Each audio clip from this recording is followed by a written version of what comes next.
Just arrived, Spud. What's the ruddy idea? Total war, isn't it? What do you want? Message from HQ. Where's the CO? In the barn. Follow me.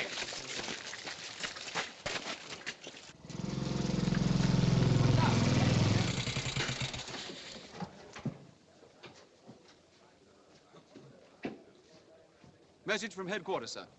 Sergeant Hawkins! Read it. It's in code, sir. Message begins. Exercise invasion of the London area by regular army. Home guard defending. Yeah. War starts at midnight. Message ends. The CO's put in pencil here, sir. Make it like the real thing. Oh, he has he? Section commanders.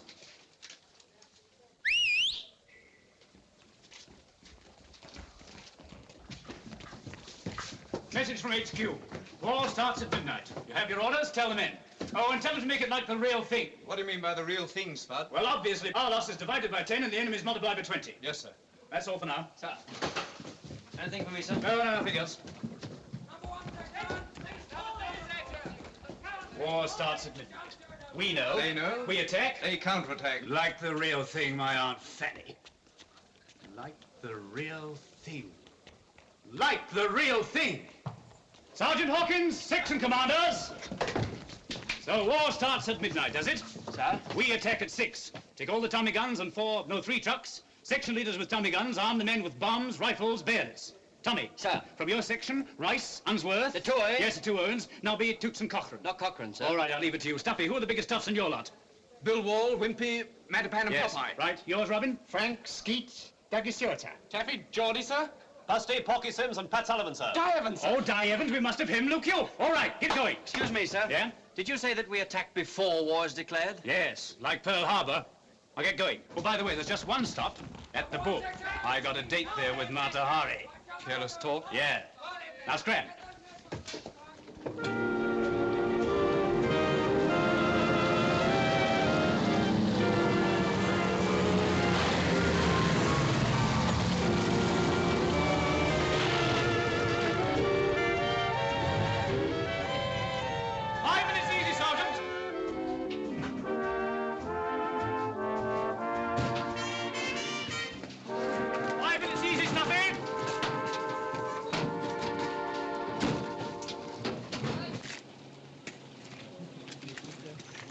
I wonder what's keeping Spud.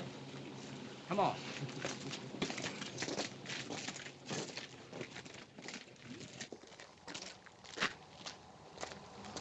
Afternoon, Sergeant Hawkins. Afternoon, miss. Hey! Back on the tracks. It's great. Spud! Good, Spud. Spud! Spud, what's the matter? What's the matter? Come on, so what happened? Spud! She got me. Who? Mata Hari, come on, quick. Oh. Any luck? Not a hope. She's halfway to London by now. She's gone to warn the wizard. Come on, get my tin hat. Come on, after her.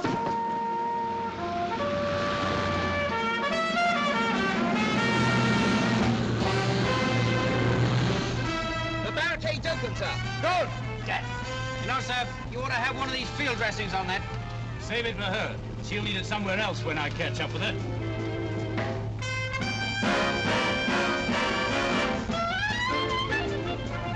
See that barricade, my boys? Well, at midnight on the dot, it's got to be closed. And, of course, the enemy can't get through before. Because why? Because war starts at midnight! What's the objective, sir? Royal Bathers Club, Piccadilly. What about Mata Hari? We'll beat it to it. I know a couple of short cuts after Marble Arch.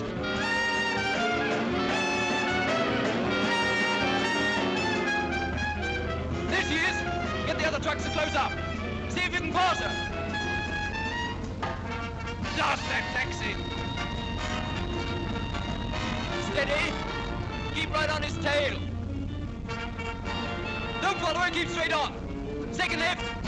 Leave Dodger.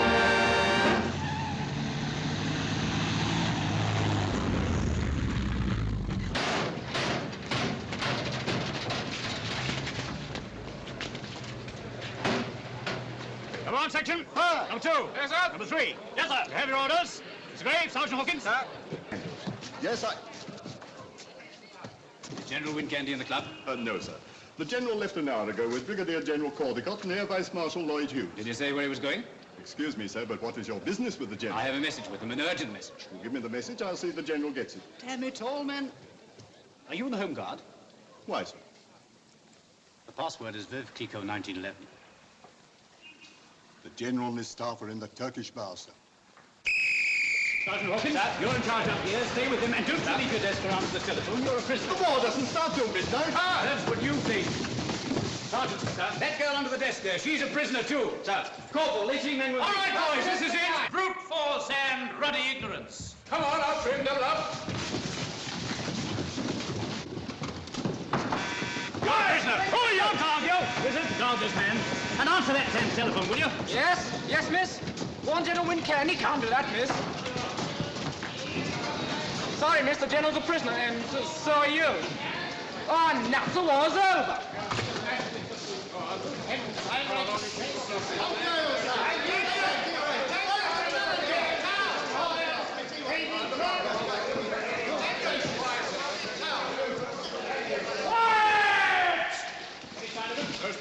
And you, sir, are you the ringleader of this outbreak? Please! This right, you're all prisoners. Now stay where you are. Dinton, come here.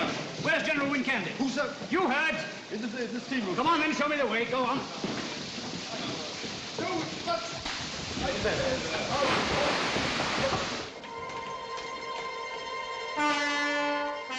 This is it.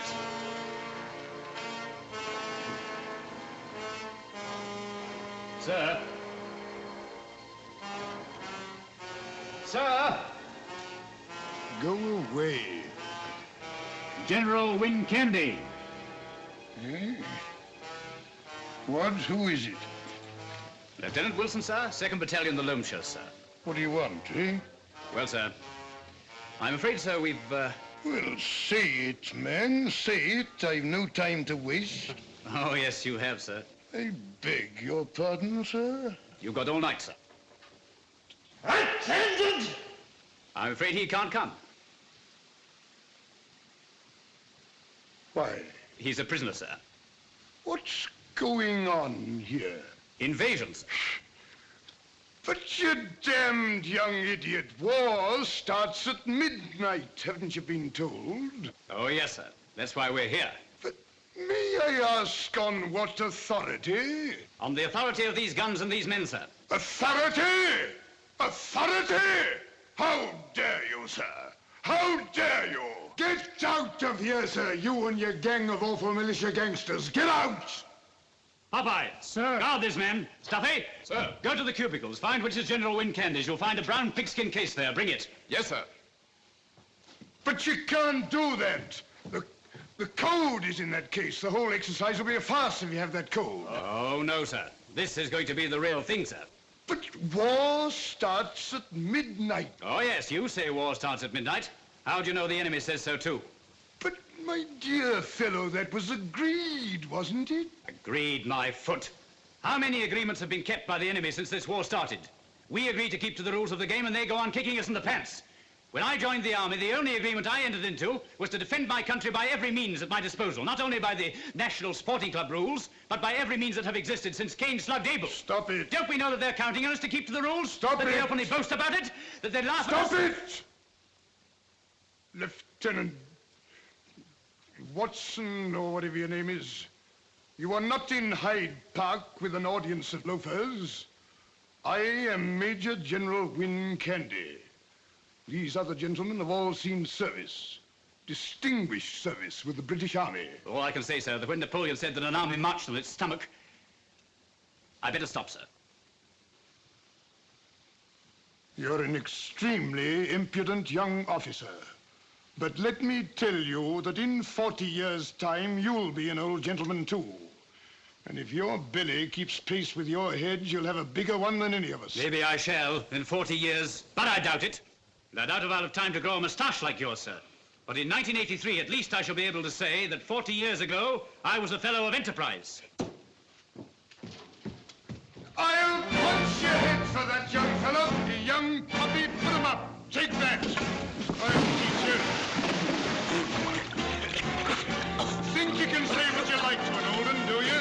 Do you know how many wars I've been in? I was fighting from the country when your father was still in bum fleets. Ha! Puppy! Gangster! You laugh at my big belly, but you don't know how I got it. You laugh at my moustache, but you don't know why I do it. How do you know what sort of a fella I was when I was as young as you are? 40 years ago.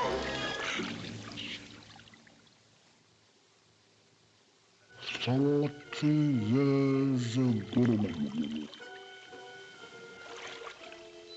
40 years ago.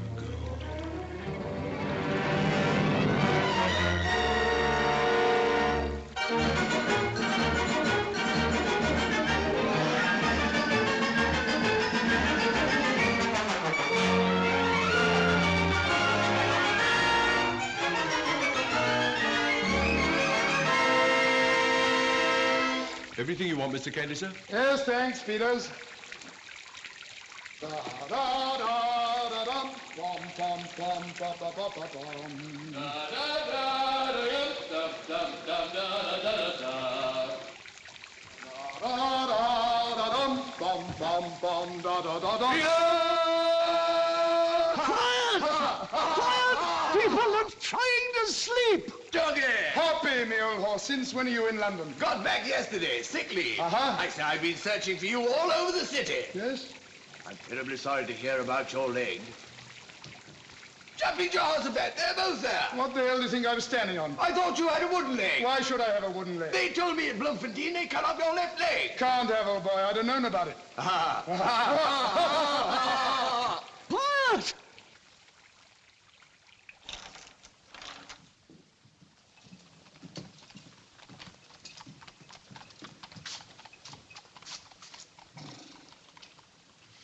Call a cab, Porter. Yes, sir. Boy? Handsome mind, growler's barred. He knows, sir. Could have done with a nap myself. Got all night, haven't you? Going to the theater tonight. Can't you sleep there? Invited, 2 ladies. Can I come? One is the mother. Your cab, sir.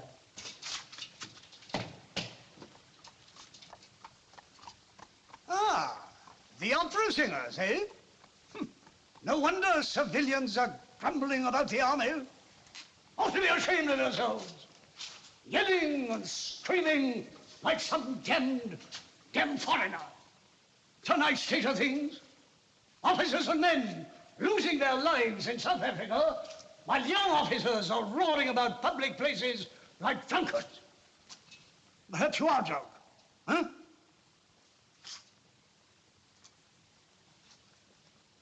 What's it? VC, sir. Where'd you get it? South Africa, Jordan Siding. Your candy. Sugar candy. Yes, sir. Huh. Good show, candy. Thank you, sir. Hopwell, sir. Hopple? Hopple? What, son of Barney Hopple of the 66? Yes, sir. They're very musical. No, sir. That'll show you. Do you mean Mignon, sir? I am Titania. You're what? Titania, sir. We were shut up together with her in a blockhouse for 7 months near your down siding. I beg your pardon? It's an aria, sir. You know, Mignon. We had a phonograph and broke every record but that one. We know it by heart. Well,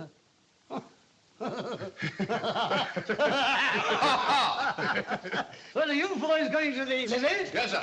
Ah, that's where I'm going.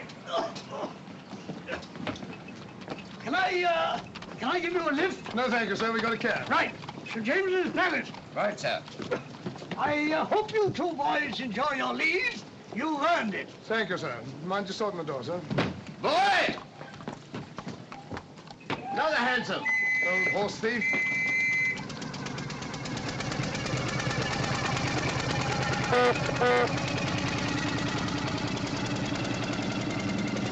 Ever ridden in one? Rather.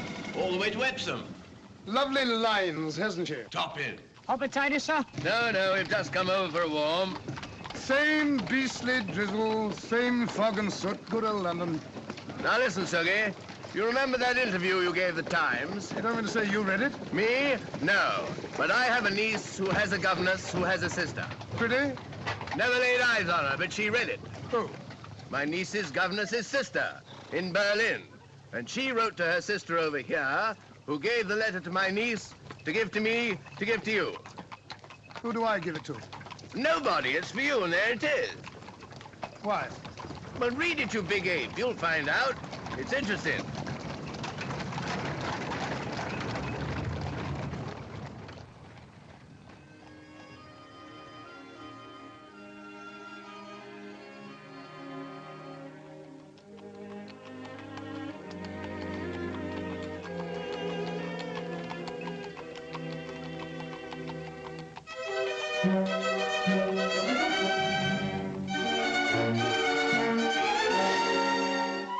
Sit down. Thank you, sir. Fire away. Well, sir, I have a friend. Good. Not everyone can say that. Continue. This friend of mine, sir, has a niece. Yes, cut it short, my boy, cut it short. You say here something about a letter. 1, who wrote it? 2, what's in it? 3, what's the War Office got to do with it? 4, I'll tell you. 5, out. 1. A girl wrote it from Berlin, sir. Her name's Edith Hunter. She's a governess there. Rather an uncomfortable billet just now. That's just it, sir.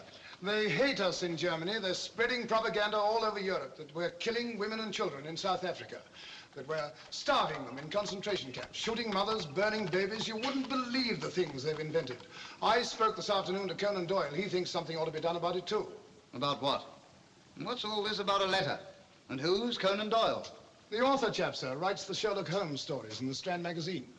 Well, this Doyle fella writes the Sherlock Holmes stories. Yes, sir. Conan Doyle. You must have seen his name. Never heard of him. But I've read every Sherlock Holmes story since they started in July '91. Are you reading The Hound of the Baskervilles, sir? Am I not? What did you think of the end of the last installment? Bit of a facer for poor old Watson, sir. Lovely evening, my dear Watson. I really think you'll be more comfortable outside than in. Sarcastic devil, that fellow Holmes. I once had a CO just like him. You must be rather a good fellow as authors go. Well, sir, Mr. Conan Doyle is collecting material about our campaign in South Africa to counter German propaganda. The Times printed an interview with me about 7 weeks ago. Oh, that's bad. Good rule to keep out of the newspapers. Still, the Times, a bit different. Yeah, I suppose so. Yes, sir. In this interview, I mentioned the name of a place called Jordan Siding. I was there for 7 months. Now, this girl writes from Berlin that the worst stories of all are being put about by a fellow called Kaunitz, who says he saw with his own eyes British soldiers kill 250 women and children at Jordan Siding in order to save feeding them. Do you know this fella, Kaunitz? Of course, sir. He's the most awful little rat. He was spying for us and spying for the Boers. He made South Africa too hot for himself and skipped. Both sides would have shot him if they'd caught him. I see. What do you want me to do about it? My leave isn't up for 4 weeks, sir. Why shouldn't I go to Berlin and confront this little rat? I'll soon put My dear boy.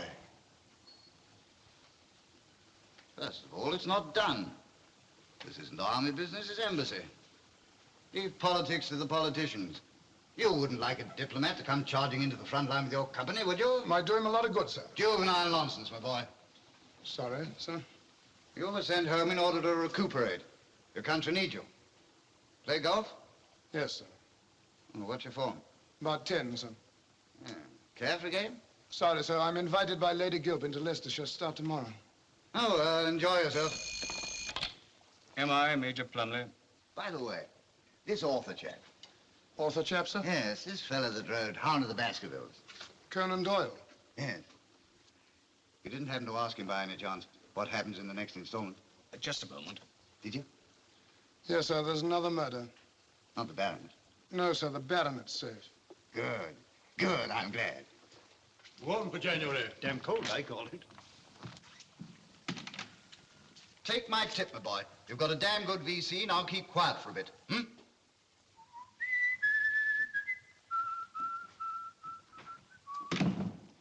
Well, what'd he say?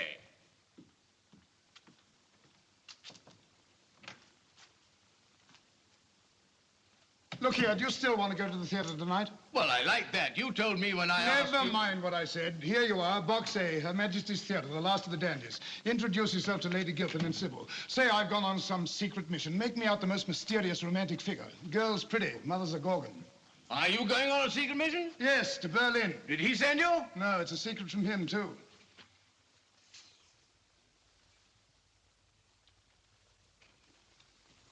Morning, Preedy. You send those flowers? Yes, sir. Oh, Mr. Hopwell, a postcard for you, sir. Ah, from Mr. Candy. So the old boy got that. How is Mr. Candy, sir? Read it, sir.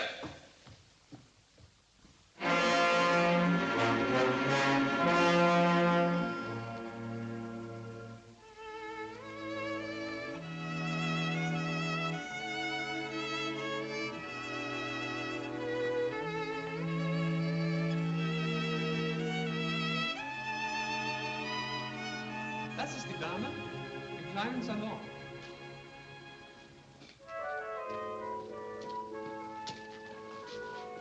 Mr. Candy? Miss Hunter? Yes. Thank you for your telegram. It came as a great surprise to me. I had no idea you were in Berlin. Nor had I till now. I beg your pardon? I only arrived yesterday. Can you possibly mean that you've come here solely on account of my letter? Well, naturally. You don't mind, do you? No, no, of course not. Well, shall we sit down?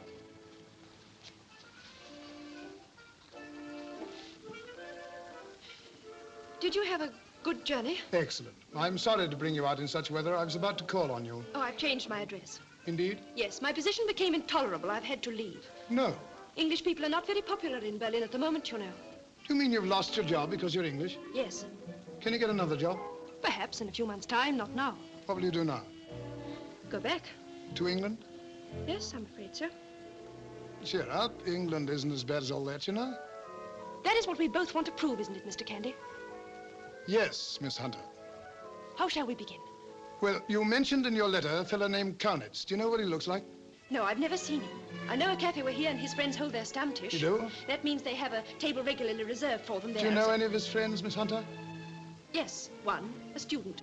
Brother of my employer, my ex-employer. He is a Burschenschafter. You know what Burschenschafts are?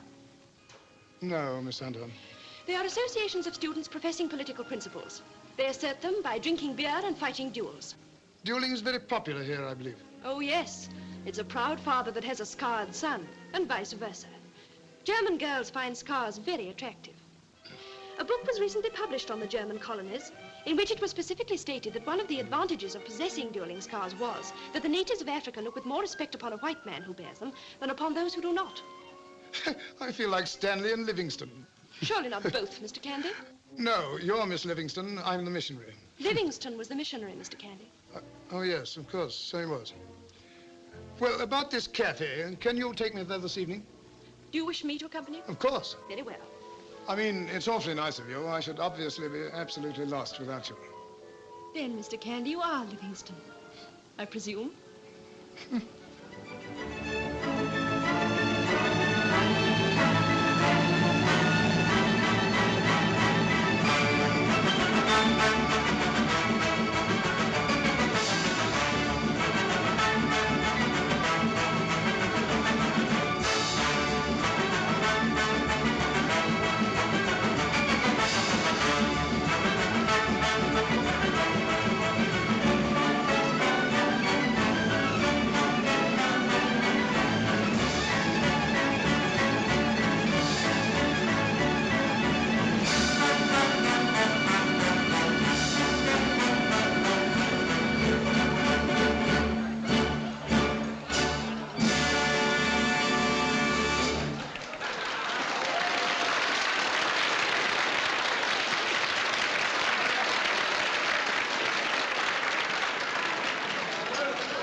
Oh, it's a song, all the rage just now. Die Mühle ging rum und rum. The mill went round and round, Mr. Candy.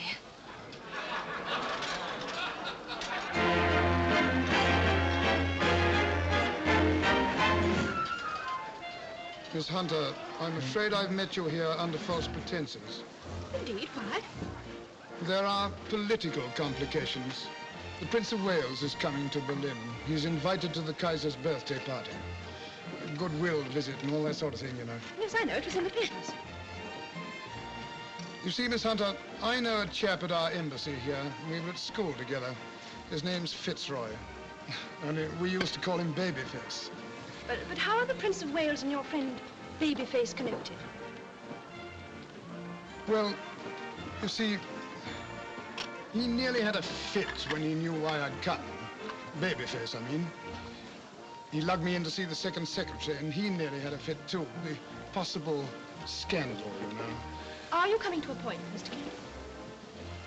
Yes. The point is that I had to promise to do nothing. And I went bail for you, too. Oh. Apparently, it's a matter for careful diplomacy. You can see what they mean. Yes, of course.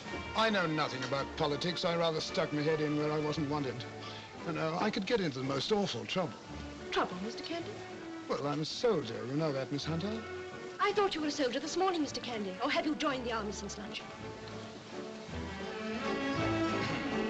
Riedmeister von Heumann, Riedmeister Hoffmann, meiner Kommilitonen. The table's filling up. Whose table? Don't you know the Stammtisch? It's where Kaunitz was seated. You know, it's a bit staggering to see a girl take such an interest in politics. Politics? Well, what else can you call it? German propaganda against England, counter-propaganda, this forbidden thing. That's politics, isn't it? Not for me, nor for a great many people. You see, Mr. Candy, when our embassy in Berlin reports to the Foreign Office in London that a slight change of attitude is visible in the German nationals towards the Boer question, I have to report home in my letter that I have lost my position and am returning to the bosom of my family. I suppose they'd be rather sick about it. On the contrary, they will welcome me with open arms. I don't blame them, either. No, Mr. Candy, you see, my family were opposed to my coming to Berlin. They said that the best place for a young girl is home. Quite so. Why? What do you mean, why? How do you know what is the best place for a young girl? Are you a girl? I say, Have you really, any Miss daughters? I say. You see, while you men have been fighting, we women have been thinking. Think for yourself, Mr. Candy. What careers are there open to a woman? She can get married. I was just going to say. Yes, supposing she doesn't want to get married, she can go and be a governess. But what does a governess know, Mr. Candy? Nothing, I assure you. Then what can she teach the children who are in her charge? Very little except good manners, if she herself has good manners. Well, good manners are important. Did you learn that in South Africa, Mr. Candy? My brothers told me that good manners cost us Megafontein, Stormberg, and Colenso. 6,000 men killed and 20,000 wounded. And 2 years of war. When with a little common sense and bad manners, there would have been no war at all.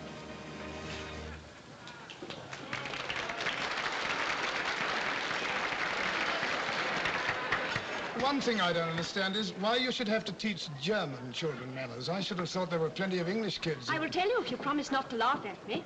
Promise? My only asset is a fluent command of English. Here, here. Obviously, to teach English in England is to carry coals to Newcastle and correspondingly ill-paid. I therefore decided to obtain a post in Germany, where my English would command a premium. And having learned German, to return to England, where my German... Well, I'll be sugar.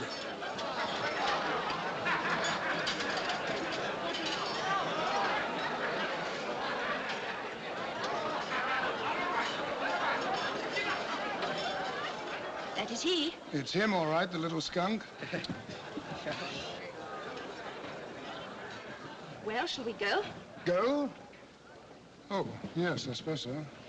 History will remember this as the great retreat from the Cafe Hohenzollern. Just a second, please.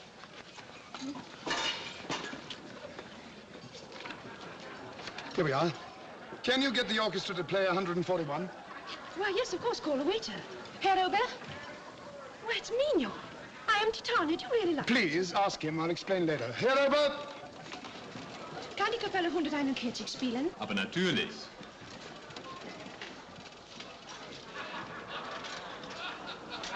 Herr Kapellmeister, der Tisch da drüben wünscht die Mignon, die Dame mit dem Hut.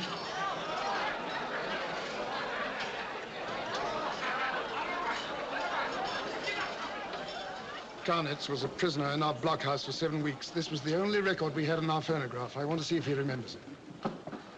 Also, Kaunitz, nun erzählen Sie mal.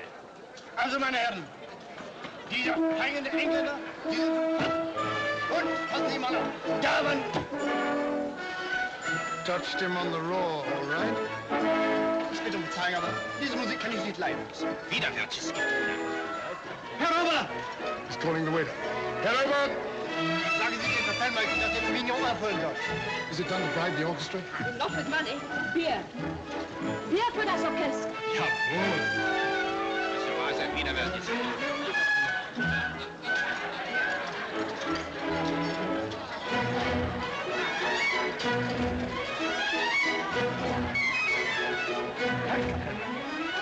Bitte, Herr Kapellmeister, hören Sie auf, das Mignon zu spielen. Warum das? Dort unten an dem Tisch sitzen Herrschaften. Sie wünschen es zu hören. Es geht dir auf die Nerven.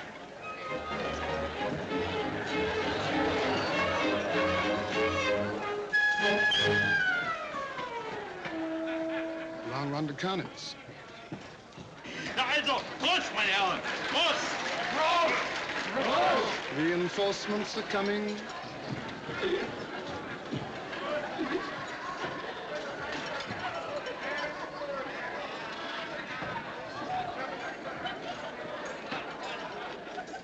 Herr Kapellmeister, Bier für das Orchester. Das ist großartig, was du sagst. Bier.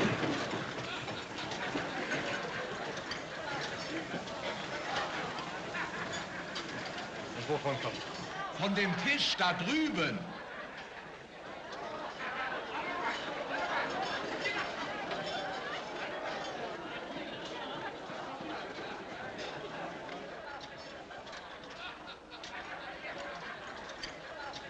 Herr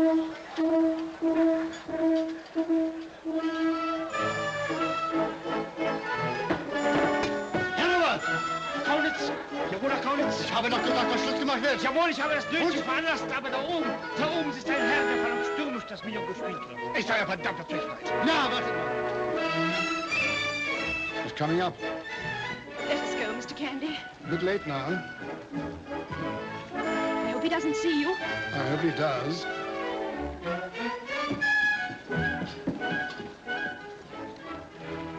Hallo, Kaunitz?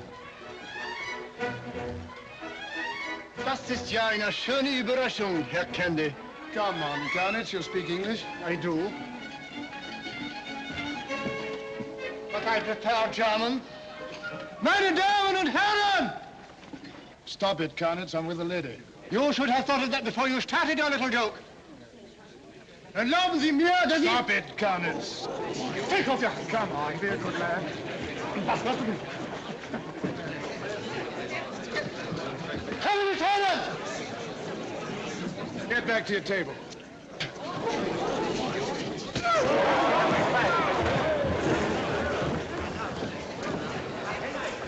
Dafür werden Sie Rechenschaft geben. Sie Flegel, Sie! Rasch, hilf mir, Hans! Herr Kapellmeister! Spielen Sie! Spielt Sie ein Walzer! Please tell him that it's all his fault. He started it. Engländer! Bitte, meine Herren, kein Skandal! Bitte, meine Herren, nehmen Sie Ihre Plätze ein! Eine Schande! Sie dulden englische Schweine in Ihrem Lokal! Wir haben gar nichts gemacht. Mit Ihnen haben wir nichts zu tun, Fräulein. Manners? Oh, ich spreche Englisch. You will get into great trouble, my men. You are not now in England. You saw very well that he asked for it. Herr Kaunitz is a friend of us. You will satisfaction give. Please stop shouting. You don't understand. This gentleman and Herr Kaunitz are old friends. Sie sagt, Kaunitz und er sind alte Freunde. It's going a bit far to call that skunk a friend of mine. Herr Kaunitz is a member of der Altdeutsche Verband. Then the Altdeutsche Verband ought to be ashamed of itself. Sagt, der Altdeutsche Verband soll sich verschämen. Mein Herr, Officers of the Imperial German Army are member of der Altdeutsche Verband. Then the officers of the Imperial German Army ought to be ashamed of themselves too. Meine Damen und Herren, er hat gesagt, die Offiziere der Armee seiner Majestät des Kaisers sollen sich verschämen.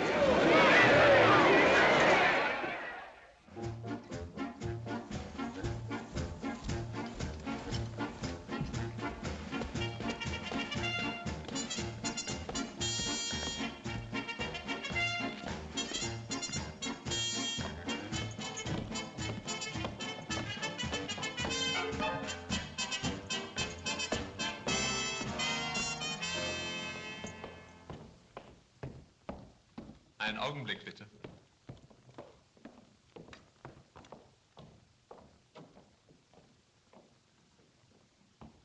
Bitte sehr.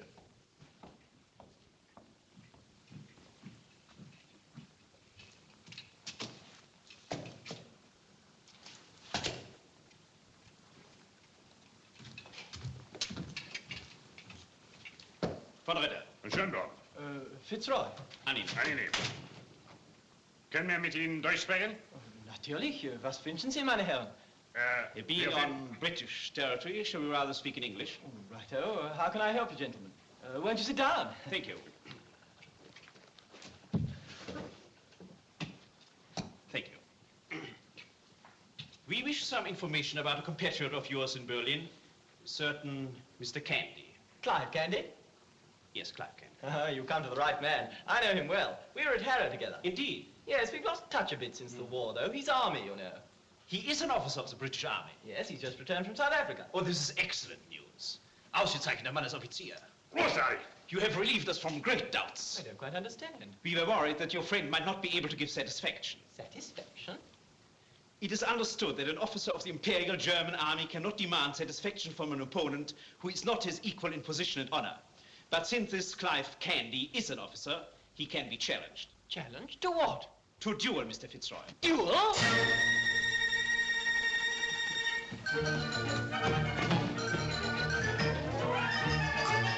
Steady, over to the Kaiserhof, bring Mr. Clive Candy here at once. Don't come back loud. Yes, Mr.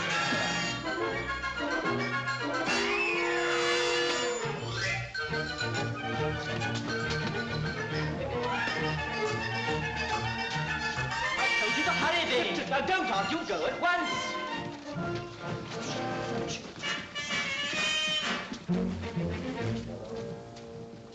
Mr. Candy has insulted the whole of the German army. Oh, I didn't insult anybody, sir. I only said that if the army officers belong to the old Deutsche Verband with Kaunitz... Then the German army ought to be ashamed of itself, that's what you said.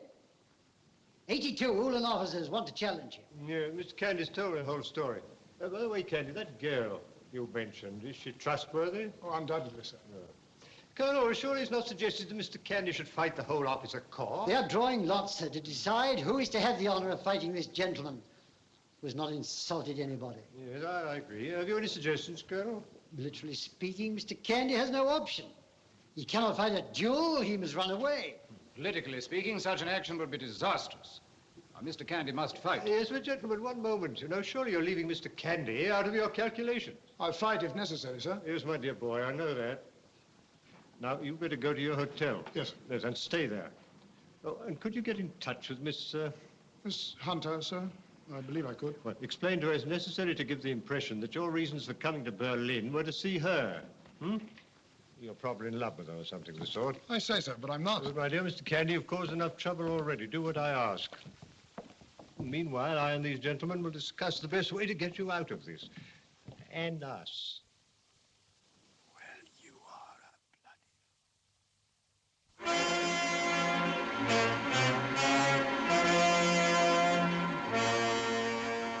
May I have the codex, Herr Rittmeister? Thank you.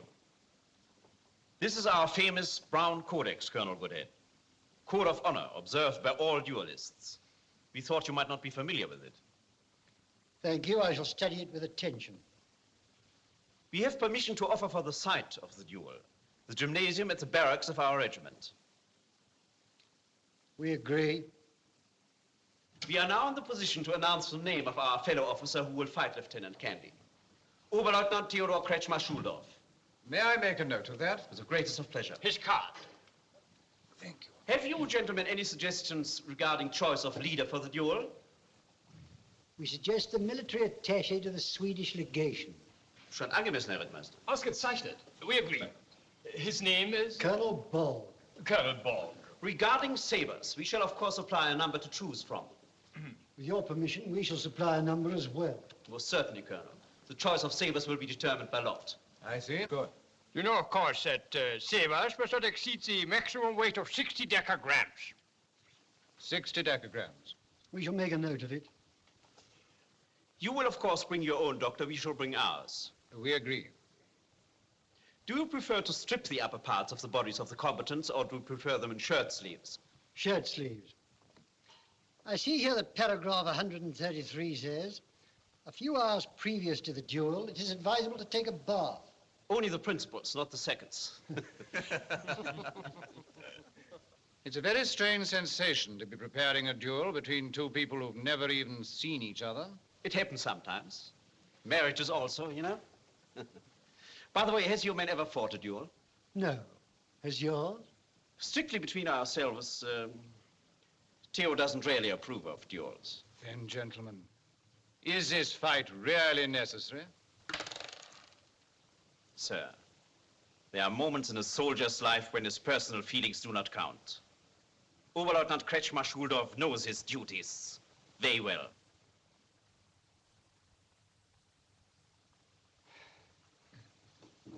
We have not agreed upon the time, gentlemen. Will 7 o'clock in the morning be agreeable to you? Get it over early. I agree. 7 o'clock. It would be advisable to meet half an hour earlier. At 6:30 a.m. in the gymnasium of the barracks of the 2nd Uhlans.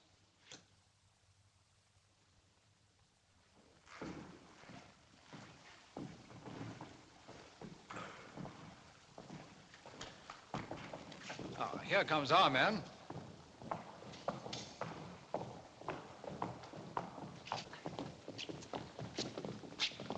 Morning. Slept well? Very. Yes, he was still sleeping when I called for him at the hotel. You forgot to wake me. Your nerves are all right, my boy. Dr. Crowler, Mr. Candy. How do you do? How do you do? Why wasn't I allowed any breakfast? Because the book says not. It would. Ah, you'll do. You want this? I hope you've read it. Miss Hunter read it. She says it's a joke, good enough for Punch. Where is Theo Kretschmar Schuldorf? Oh, he hasn't shown up I yet. can congratulate you on your pronunciation of the name. I learned it by heart, so that when my grandchildren say, Grandpa, have you ever cut anybody's ear off? I shall be able to say, yes, Theo Kretschmar Schuldorf. Nobody could invent a name like that. Hello, who's this? Colonel Borg, the Swedish military attaché. He's going to lead the combat. Colonel Borg, Mr. Candy. I must, of course, use German expressions. I shall say los for starting and halt for stop. Can you memorize these two words? I'll try, sir. Anyhow, at the beginning, I'll be pretty sure that you mean start, and during the combat, you're not likely to say start again.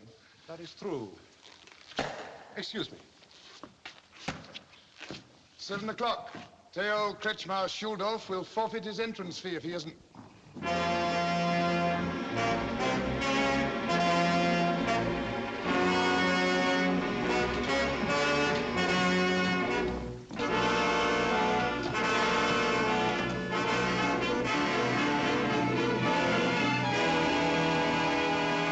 Wish I'd brought my uniform. How are you with a saber? Oh, I don't know. I know which end to hold. We drew lots of them. Hope mine's a nice light one. Oh, all sabers weigh the same.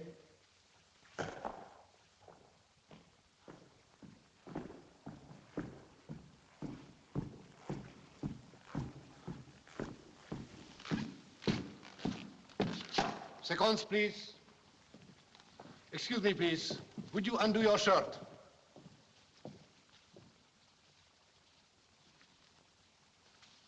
Thank you. Right. Do you want to roll up your sleeve or will you rip it off? What's better? I am not permitted to give advice. I think I'll rip it. It is definitely better. Doctor, your scissors, please.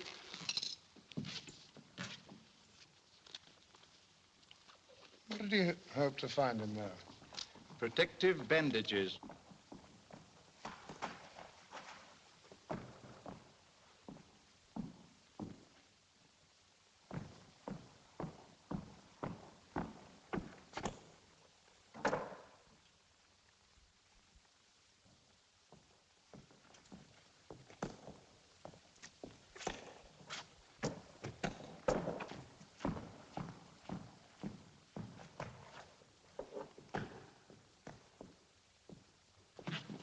Good luck, my boy. Now you alone will come with me, please.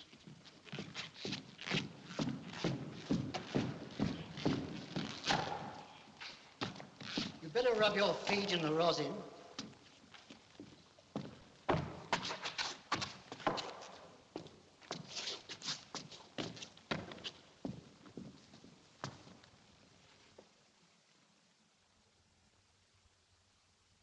Ich werde jetzt das Protokoll verlesen. I shall read now the protocol. Sie dürfen den Kampf erst auf das Kommando los beginnen. You will start only at the command los. Sie müssen den Kampf auf das Kommando halt unterbrechen, wer es auch immer gibt. You must stop the combat if you hear the command halt, whoever may say it.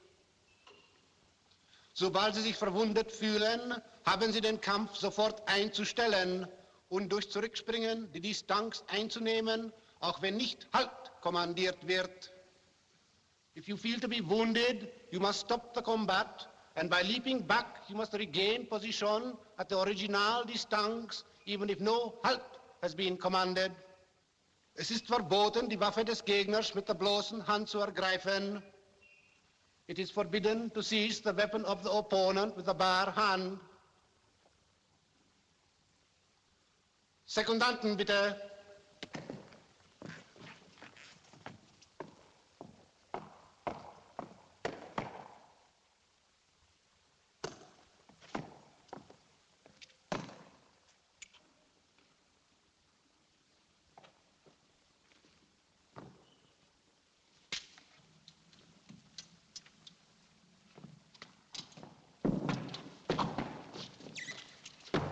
Feststellung einnehmen. Into fighting position, please.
must have started by now. You never know. I heard of one chap whose nerve broke. Absolutely went all to pieces. Poor fellow. He was in such a funk, this chap, that he couldn't even lift his arm. His seconds tried to lift it for him, but as soon as they let go, down it dropped like a railroad signal. Shh. Run. I say, I hope our chap doesn't get killed. It'll create an awful stink if he does. Mr. Fitzroy, I think you're the most odious man I've ever met. And if anything does happen to him, I'll blow up your embassy. I say. Are you a suffragette, Miss Hunt? Never mind, but if anything does happen to Mr. Candy, I shall... mean Shuggy. I was talking about the German fella. Why, nothing could possibly ever happen to Shuggy. He won the fencing shield at school 2 years running. Do you know that man has the most... Oh, look!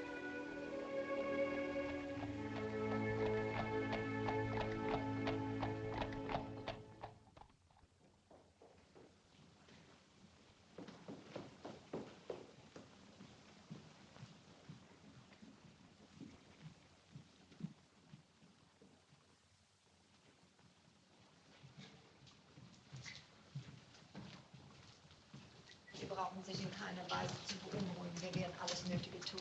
Vielen Dank. Natürlich wird der Patient nicht vor 6 Wochen aufstehen können. Afternoon, Miss Hunter. Good afternoon. You can go in now, my dear. How is he? The doctor says 6 to 8 weeks. Not longer. Fit as a fiddle. I'm so glad. They've given permission for you to stay here in the building. Oh, I'm not staying in Germany, Colonel Goodhead. I go back tomorrow. I've already telegraphed my father. Haven't you told her? No. Now, Miss Hunter, you must be sensible. We're very fortunate that everything has gone off so well. You wouldn't want to spoil everything, would you? Spoil everything? The duel was generally supposed to be about you. What would people say if you left him now, wounded and alone in a nursing home? Naturally, I thought you understood all this. Otherwise, why have you come here? Say goodbye to Mr. Candy. Go in now, Miss Hunter. And don't bother about the bills. They have orders to send those to the embassy. Good afternoon. Good afternoon. Good afternoon, Miss Hunter. Well.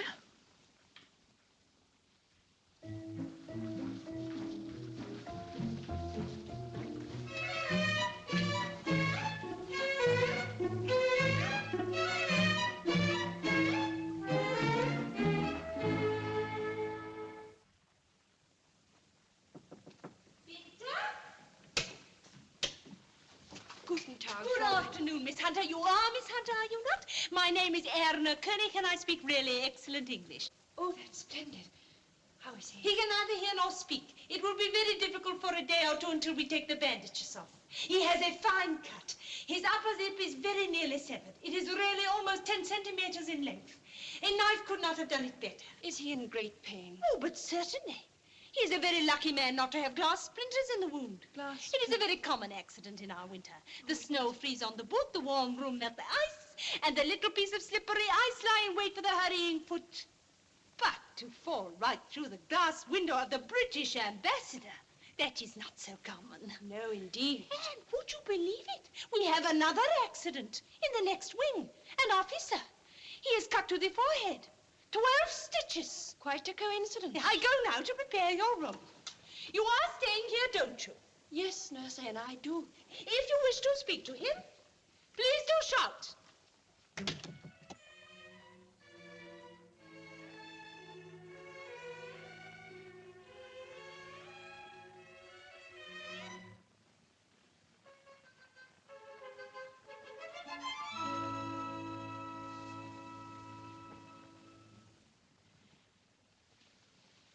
I have got you into an awful mess. Awful mess. You've got me into a mess, too. I forgive you. Do you want me to write to your people in England? Parents? Brother? Sister? Fiancé? Or you want your wallet?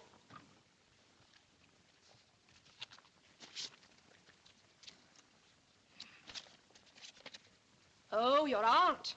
What's the address?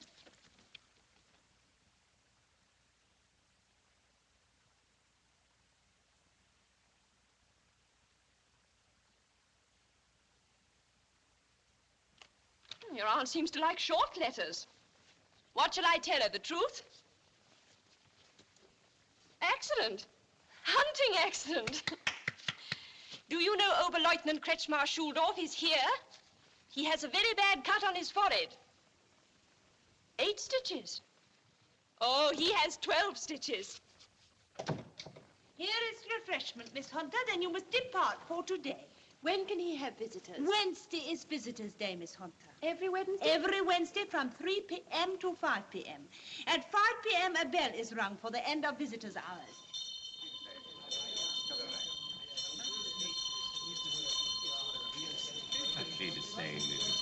Auf Wiedersehen, Onkel.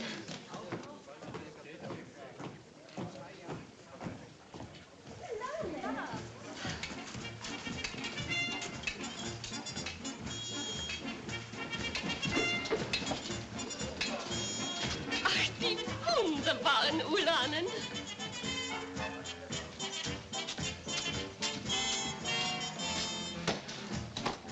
After you, sir. Oh, bitte sehr. Nach Ihnen. What's he say, Aubrey? I think he wants us to go first, sir. Can't do that, can we? You and I, you know, together. Oh, bitte sehr.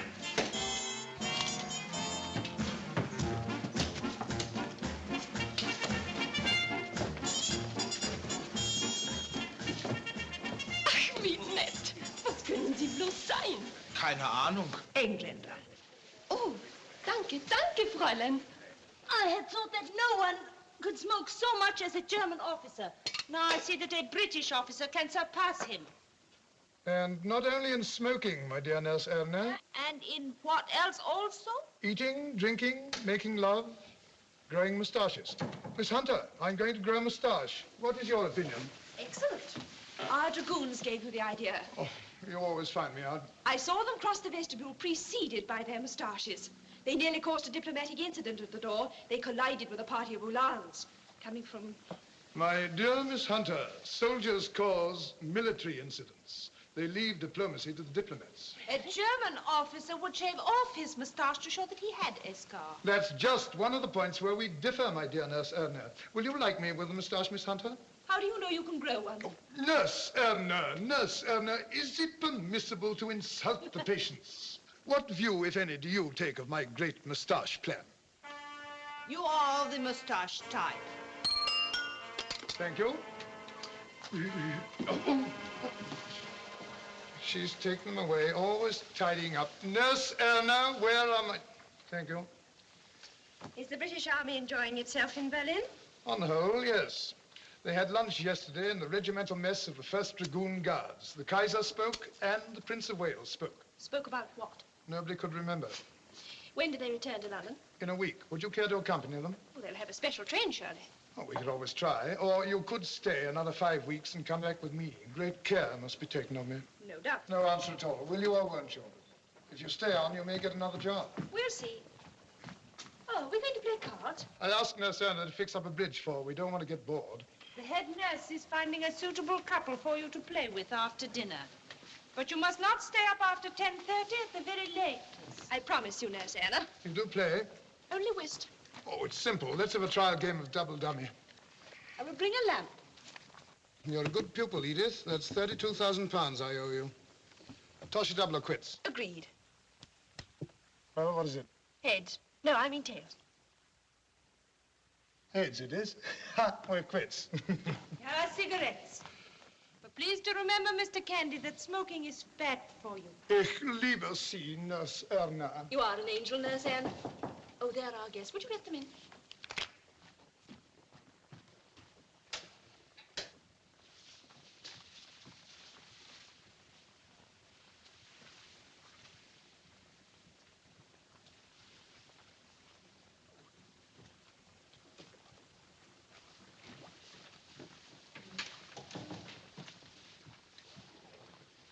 Frau von Kalteneck, Oberleutnant Kretschmer-Schuldorf, Miss Hunter, Mr. Candy. Ich hoffe, Sie werden sich gut unterhalten.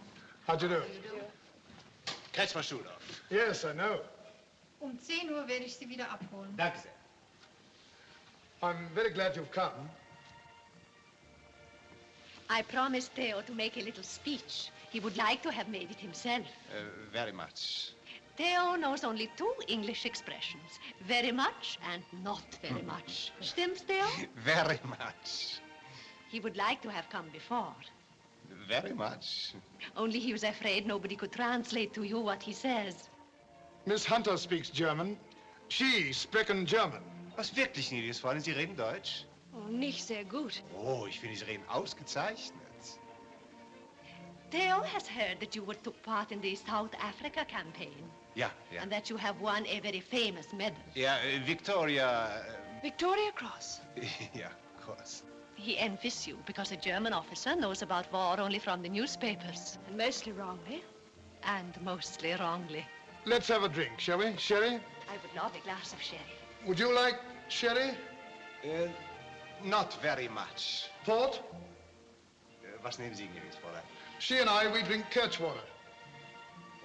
Oh, Kirschwasser. Yes, that's right, Kirchwater. Do you like it? Very, very much. Let me help you.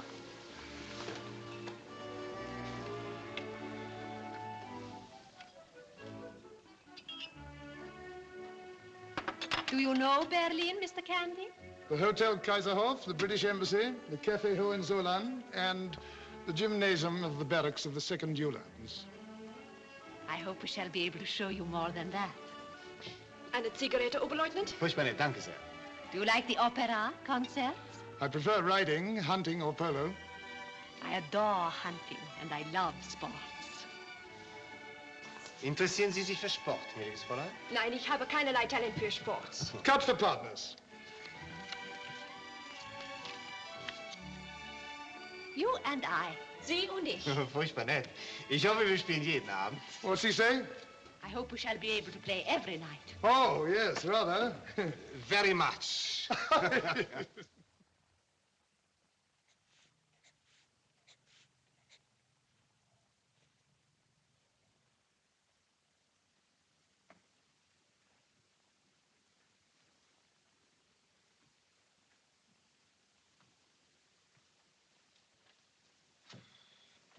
I say.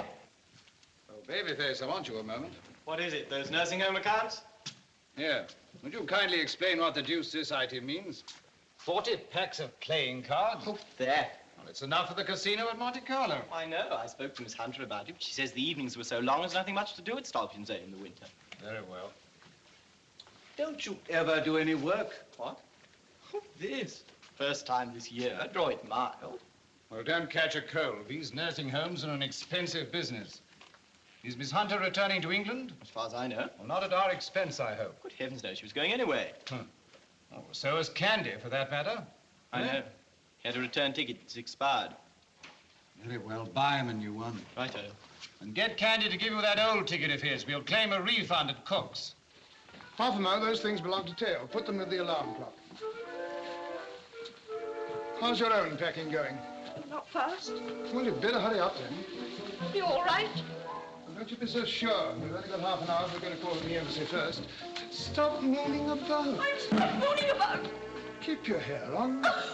I say, old girl, what's up? Edith, I say, what's the matter? It's not because I didn't call for you yesterday, is it? You know Frau von Kaltnick left for the South last night. Did she? You knew she was going. I'd forgotten. Well, it's not my fault if you don't like horses, is it? We went to see her riding stable. She's got some fine beasts. They're a bit fat, though. I say, old girl, do stop crying. Supposing somebody came in. Nobody will come in. Look.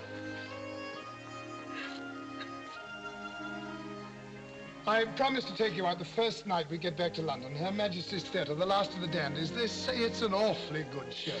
But the paper said... What paper? What do you mean? That's what's making you cry? The paper said there was a play at Her Majesty's called Ulysses. Oberleutnant Kretschmer Schultorf returns your books, Mr. Candy. He is on his way to see you. You'd better. I'll meet you in the hall. Well, what am I to do with them? I don't read German. Miss Hunter got them for me. You can present them to our library. Clever, Nurse Erna. But I must write my name in them. So, Clive Candy's name will live forever in a corner at Stolpensee.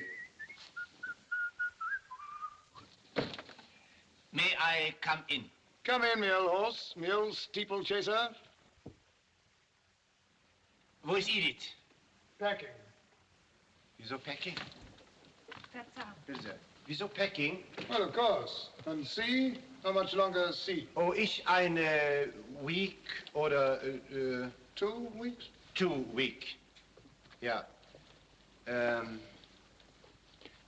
Clive, Edith, come here, translate. I can translate. Nein, danke, das ist viel zu wichtig. Don't interrupt Edith. She'll never be ready.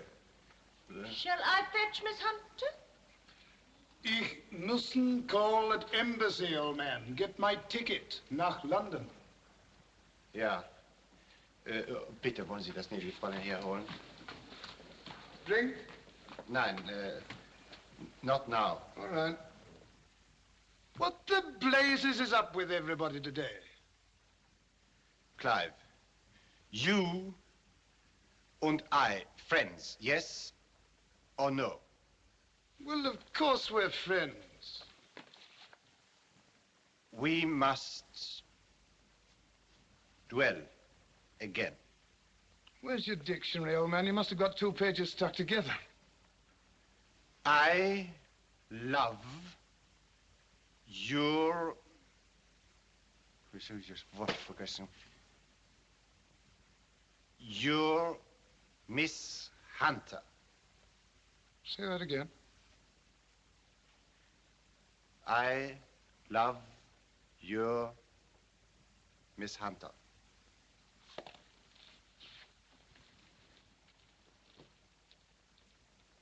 You're cuckoo. Oh, nein, ich nein, cuckoo. You cuckoo, because Miss Hunter loves me. Congratulations. When did it happen? Why don't I know about it? No duel? Duel? Ich fight anyone who tried to stop it. Now will you have a drink? Double drink! You know, old boy, Edith was never my fiancée. Ah, fiancée, das ist das Wort, das ich nicht finden konnte. No, not my fiancée. Lovely girl, sweet girl, but not my fiancée. Next. Bottom up. Come in! Ah, no, Sam. Come and have a drink. Where's the fiancée? Dass Sie wenig kommen? She won't come down. Then we go up. Come on, Tail. Moment, die Flaschen. Und the glasses.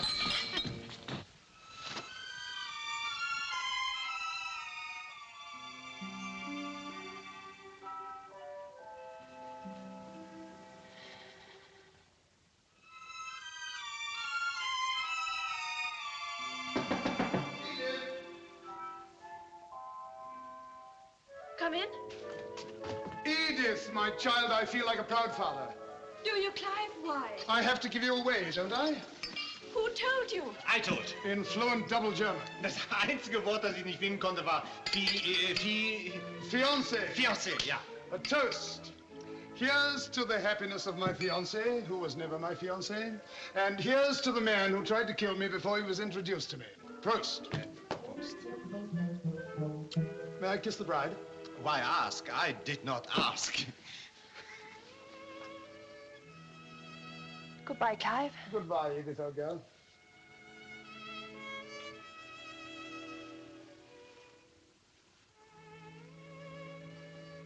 I hope we'll meet again sometime. I'm sure we shall.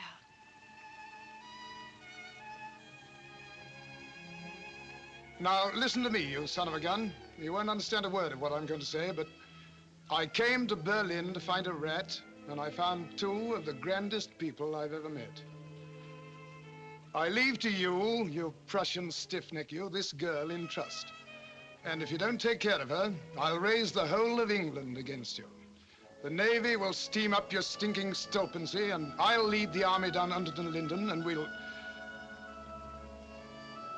Clive, my English is not very much, but my friendship for you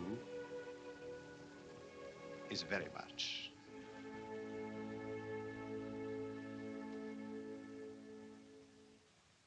I hope it's taught you a damn good lesson, Candy. Yes, sir. The trouble with you young fellas is you always want to go changing everything. What's the result? You spend all your leave in a nursing home full of foreigners. It costs the Treasury a lot of money. You make the Foreign Office very cross. Yes, very cross. And what do you get for it? Your beauty's spoiled. You weren't any fashion plate before. I'd be surprised if any woman would look twice at you now. So would I, sir. When you were here in January, I told you very clearly it was not your concern, it was an embassy job. Well, sir, I thought I'd take a chance. A chance? A chance? You can't afford to take a chance with your career, my boy. You are in the army as a career, aren't you? Not for 5 minutes. You're putting up a pretty good show. You go barging in on this nonsense, and you come very near to getting yourself kicked out. You don't want to get kicked out, do you? No, sir. Well, let me tell you one thing. Don't bother your head with things you don't understand and you won't go far wrong. Never go off at half cock. Keep cool, keep your mouth shut, and avoid politicians like the plague. That's the way to get on in the army. Thank you, sir.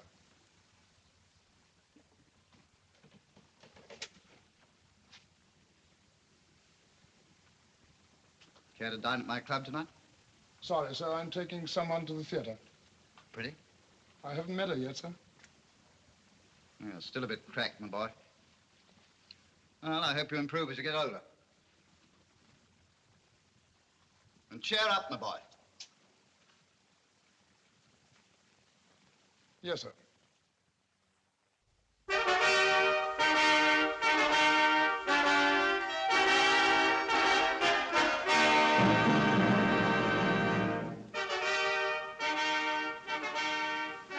Father, whose oath in hollow hell is heard, whose act is lightning after thunder word, a boon that I compassion find for one the most unhappy of mankind. How is he named? Ulysses, he who planned to take the tarred city of Troyland. What wouldst thou? This, that he at last may view the smoke of his own fire upcurling blue. Where abides the man? Calypso this long while detains him in her languorous ocean isle. Father of gods, this man hath stricken blind my dear son Polyphemus, and with wind, with roaring waves, by me let him be hurled from sea to sea, and dashed about the world. Peace, children! From your shrill reviling cease! Hermes, command Calypso to release Ulysses and to waft him overseas. Ulysses shall return. Cloud gatherer, stay. Yet canst thou work him mischief on the way. There he touch at last his native shore. Ulysses must abide one labor more. Yes, thank you. Where's the bar? Darling, do control yourself. And breathing, pace amid the breathless dead, the track of terror and the slope of doom. I say, there's old Shuggy. Really, darling? Where? Remember, sir, she snares with spells. Shuggy. But his deep Shuggy. for home is hungering still. Shuggy. Thou, O father, in thy youth, didst feel at least for mortal women ruth. To Leda, Leto, Danny, we are told, didst show thee on occasion It's the girl with Clive, darling. Do you know her? As a matter of fact, I do. Well, darling, who is she? I believe he met her sister in Berlin. Darling, why all this mystery? Who is she? My niece's governess, Miss Hunter. Wonders will never cease. Sybil Gilpin out without her mother. And with Hoppy, too. Oh, did you know, Mr. Candy? They are married. Hoppy and Sybil? Over a month ago. The family were quite taken by surprise. It was very romantic and sudden. And they met here in this very theater. I know. I seem to be a born matchmaker. Hello, Pebble. Master Clive.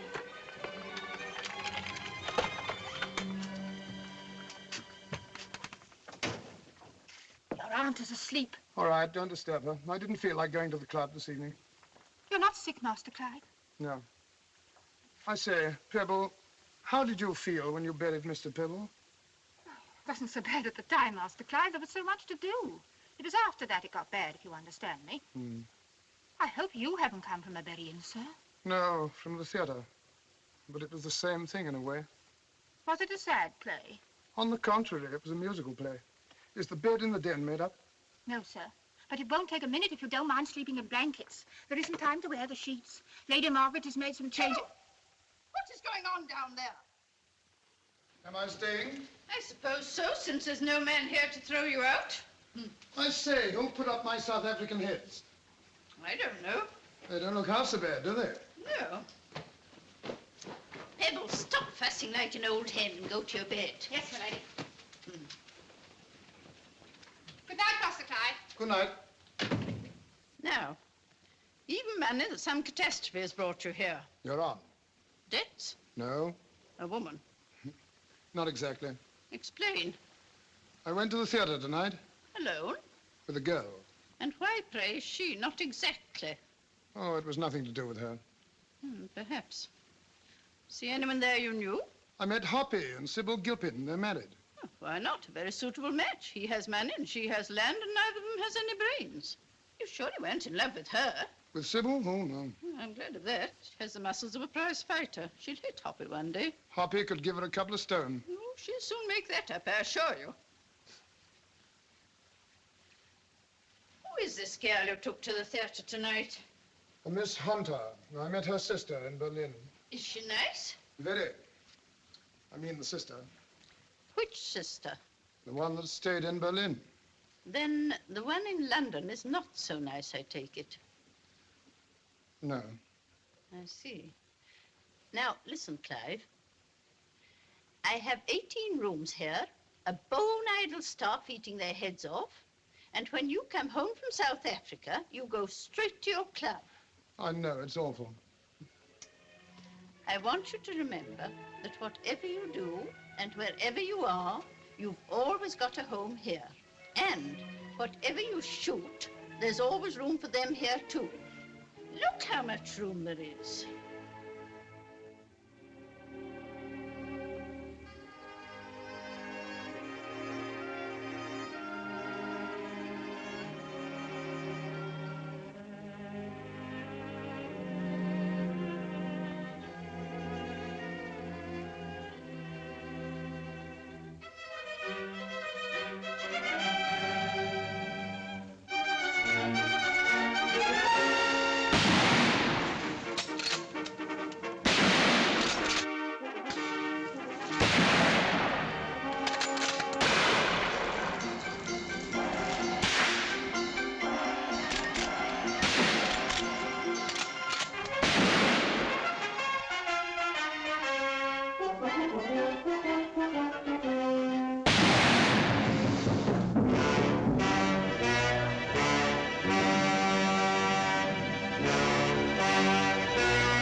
This is Dead Cow Crossroads, sir.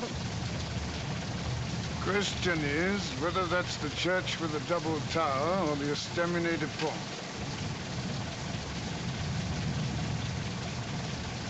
Damn it, Murdoch, you're supposed to know the road. I know it at night, sir. In the daytime, it looks different. Eh? You got a scent? Yes, sir. Yon's on road, sir. I can smell the two horses or sappers didn't bury. Hark away, then. Hark away, sir.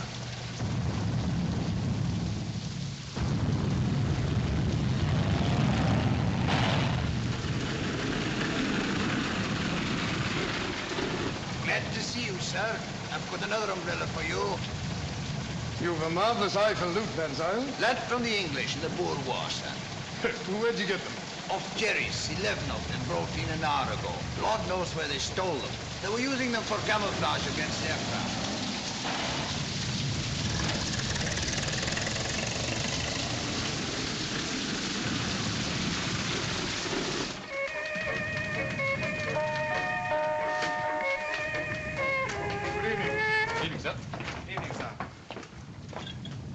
Can we get through to the RTO at Dupuis, something? Dupuis sur quoi?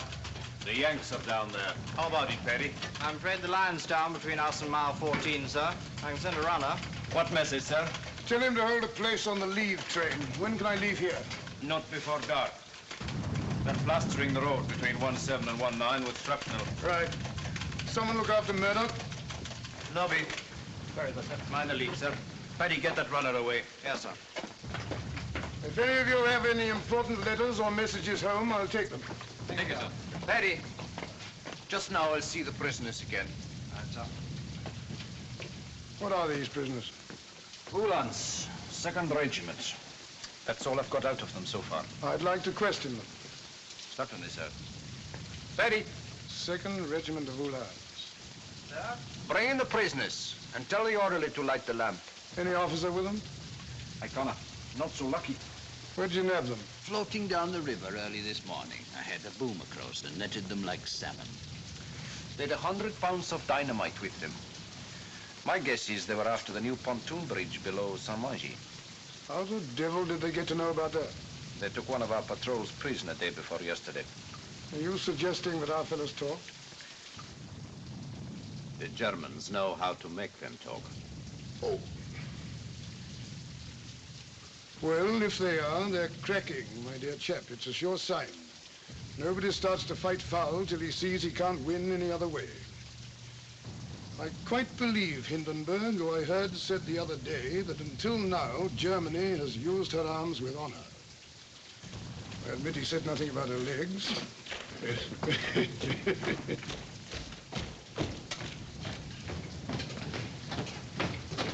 Halt! Left turn!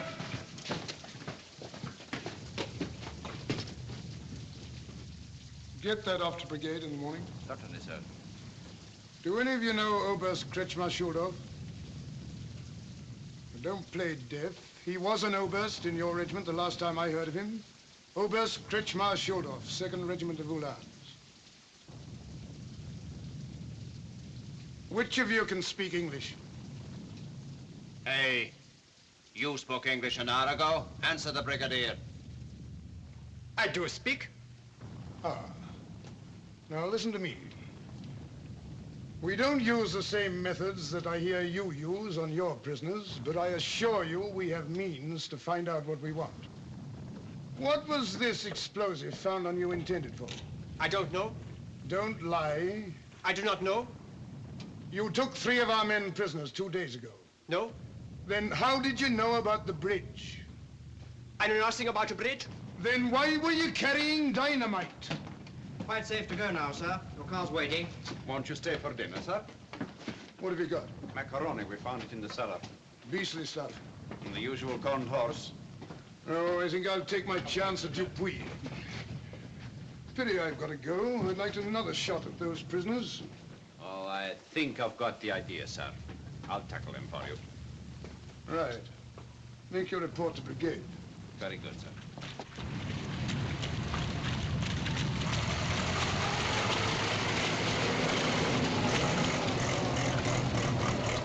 Now listen. I am in command here now, and I know how to deal with you scum. I'm not a simple English gentleman. I'm a simple South African. And I can assure you that I have means to get what I want. What was the dynamite for? How many of you got away? What happened to the 3 men you took prisoners? 30 seconds to reply.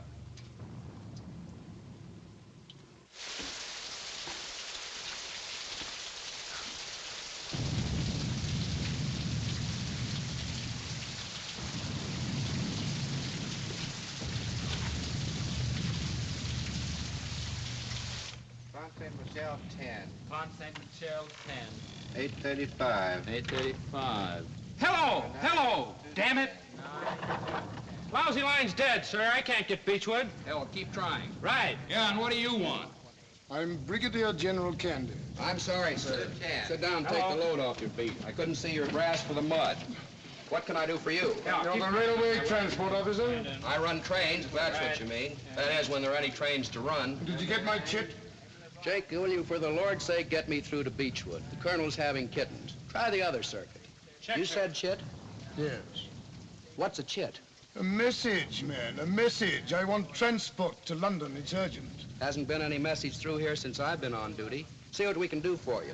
Jake, get RTO at Amy-le-Bon, will you? Okay, yes, sir. Colonel. Yes. Yes, we're trying to get through, sir. We're trying the other circuit now. Yes, I'll let you know. Merry little madhouse we've got here, isn't it? Yes, very. When does my train leave? Where do I change? And where can I get some food? I thought so. Thanks very much. Yeah, that's just what I thought. You'll have to go through to Amy-le-Bon. I've come from Amy-le-Bon to catch a train here. My motor car is stuck in the mud, so don't... What, Colonel? The hell you say? Well, thanks a lot. That's that. What's what? A German delegation is on its way to see General Foch. They're going to sue for an armistice. Yippee! Nonsense. German propaganda, old trick to put us off our guard. What about my train? There's not a train or a track or a locomotive to pull one, sir. In this war, I've seen ammunition dumps without ammunition, field kitchens with no cooks, motor cars with no petrol to run them on. So I suppose I shouldn't be surprised to find a railway transport officer without trains. But let me tell you this, young man, that in the Boer War or in Somaliland, this sort of inefficiency wouldn't have been tolerated for a second. Not for a second. Now, where can I get some grub? Crown of Thorns is good for a handout at almost any hour. What is it, a pub? Pub, sir? I don't get you. Oh, dash it, we don't speak the same language. A cafe? No, sir, it's a convent. It's on the way to Amy-le-Bon. Show me the way, will you? I think I hear Armstrong coming with a bathtub now.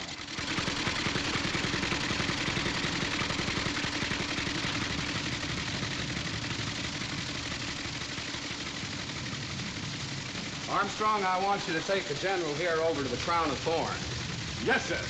Yes, sir, General. I sure will do that. Kind of damp on foot, but I'll get you there, General. I'm bored, sir. You're off. Poor show, I couldn't get a train tonight. Wasted 24 hours of my leave. You can step on it, Armstrong. The general's in a hurry. I sure will do that.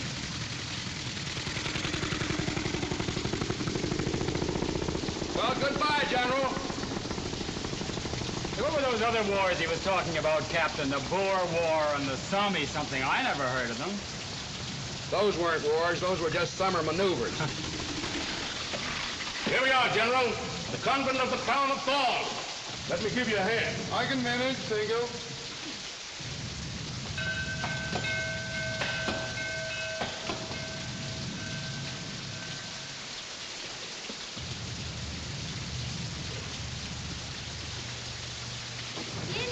Bonsoir, Sister Jacqueline. Bonsoir, Napoléon. I brought you a real live colonel.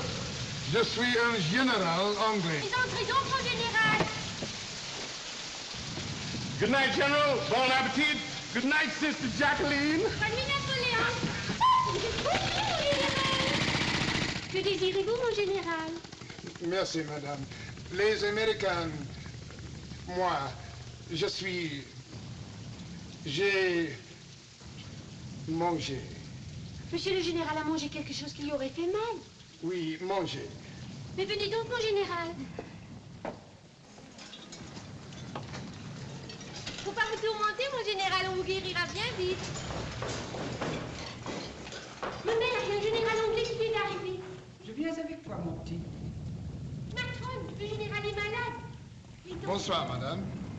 Good evening, General. Ah, matron, for heaven's sake, tell your girls to sit down. Sit down, nurses, sit down. D'abord, il faut nous enlever toutes ces choses mouillées. And your coat. But, General, you have fallen on your feet. I was beginning to think so. I have 62 festive trained nurses straight from England and all dying to nurse someone. Now, what's the trouble? Trouble, matron? Well, the nun said you'd eaten something. She got it wrong. I want to eat. I'm hungry. Oh! Yes. Ce qu'il veut manger. Soyez le bienvenu, général. Merci, ma mère. Il va rester avec nous. Please. Well, that's settled then. We should be delighted to have you with us. Thank you. You've been in the front line? I suppose you have. I was with the Italians. I was lucky. I came through Caporetto without a scratch. Good heavens, matron. What insect powder do you use?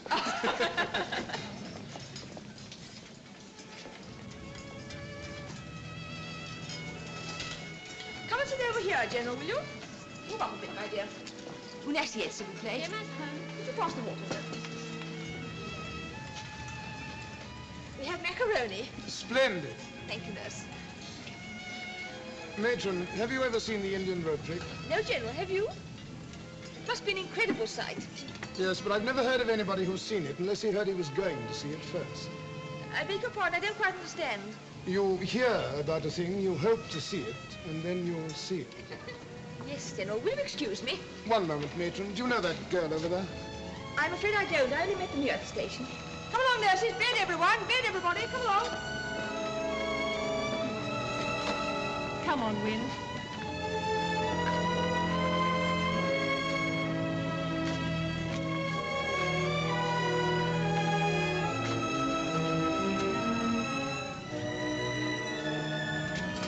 Où est le matron? Qui? La matrone? Oui, le matron. Vous désirez lui parler encore? Oui, parlez, quick. Restez.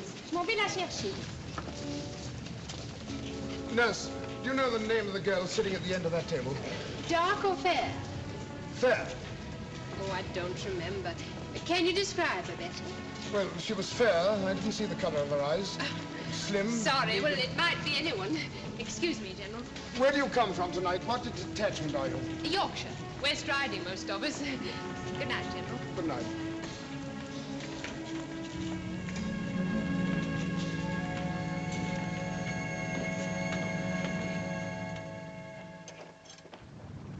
How long now?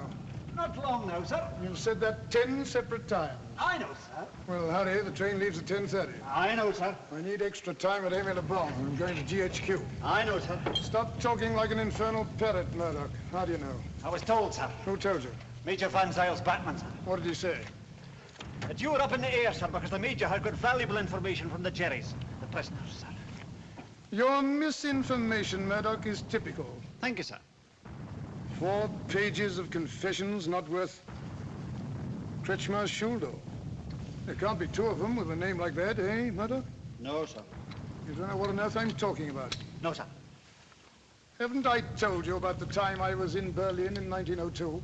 When you grew your moustache, sir? And yet you can't remember the name Kretschmer Schuldorf. You know, you ought to bequeath that brain of yours to Guy's Hospital. Oh, I remember now, sir. He married the girl. Yes, he married the girl. Last night, Murdoch, I saw a girl, a nurse, straight from England. I've never seen a more striking resemblance. She must have been a very common type of girl, sir. The young lady in Berlin, I mean. She was a most uncommon. What the devil do you mean, Murdoch? Well, sir, there was that girl and Philip. You remember he went 9 times. And there was that girl in the group out of the bystander. We lost it in the big push, didn't we? And then there's the dispatch rider coming, sir. General Candy? Yes? Urgent message from Major Van Zyl, sir. Came over the wire from mile 14. They've mended the line, sir.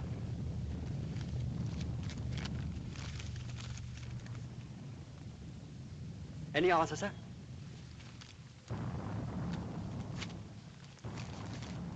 No, no answer.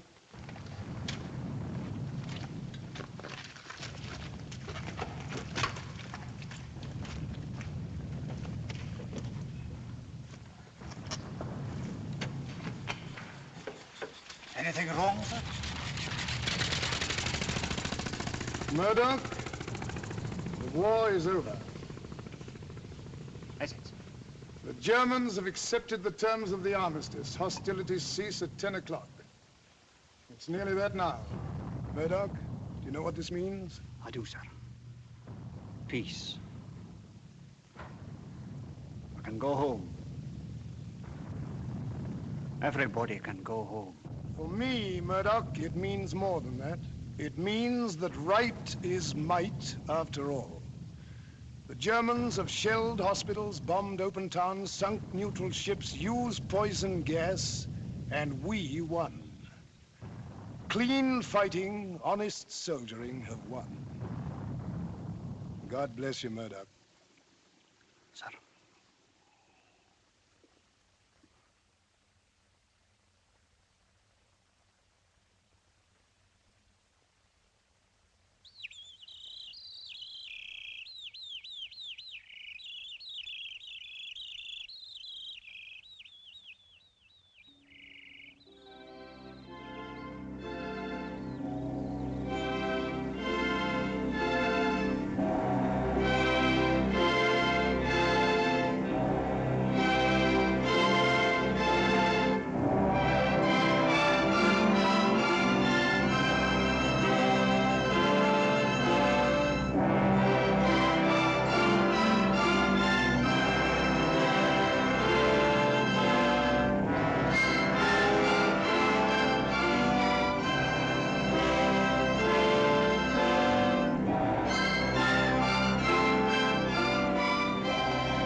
Miss Barbara! Lunch is ready! Barbara! Oh, dear. Don't listen to them.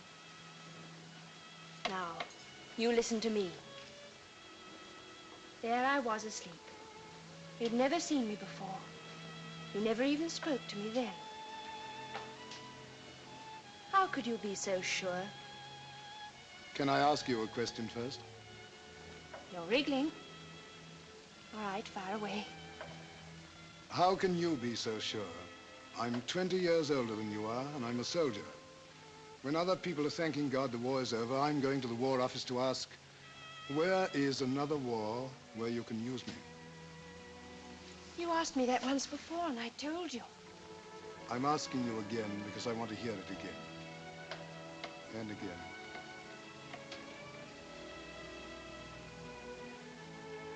I'm marrying you because I want to join the army and see the world. I'm marrying you because I love watching you play polo. I'm marrying you for 50 different reasons, and they all mean that's how I imagine my future husband.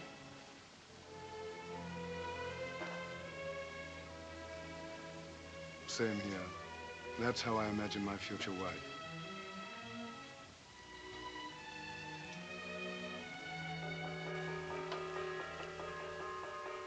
Oh, the gong's the final appeal. Darling, we must go. We've got the bishop for lunch. I hope he's tender. And now, in conclusion, oh yes, I should like to say a few words to General Candy. We members of the church militant can admire the heroes of the war, but in our hearts, we are men of peace. And so I am glad to have met you for the first time, as I did, sir, on a simple and heartwarming occasion rather than at some military ceremonial.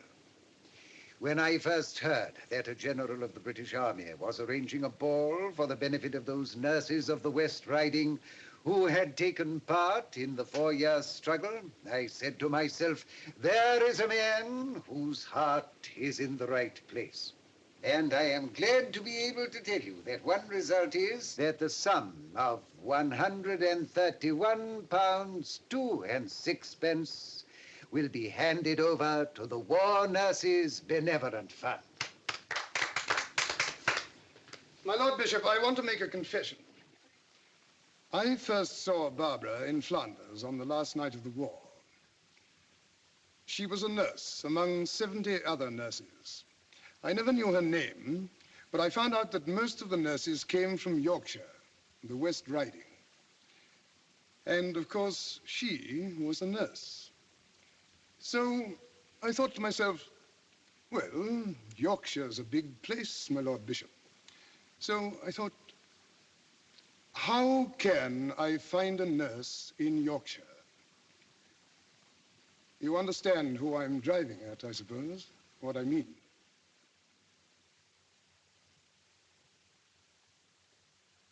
I understand exactly what you mean, darling.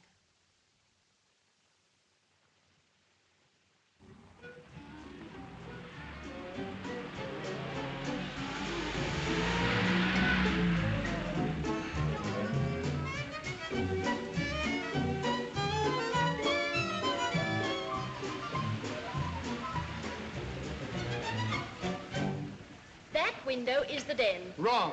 Next floor's the den. That's the bathroom. Oh, look! Sirs, they're here. Is yon grey-head Murdoch?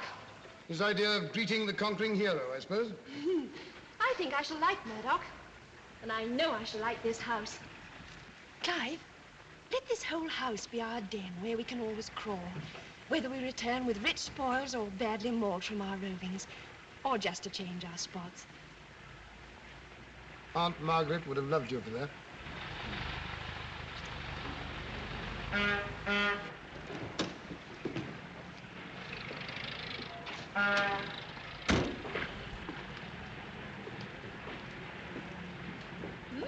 It's a fine, solid-looking property, like you.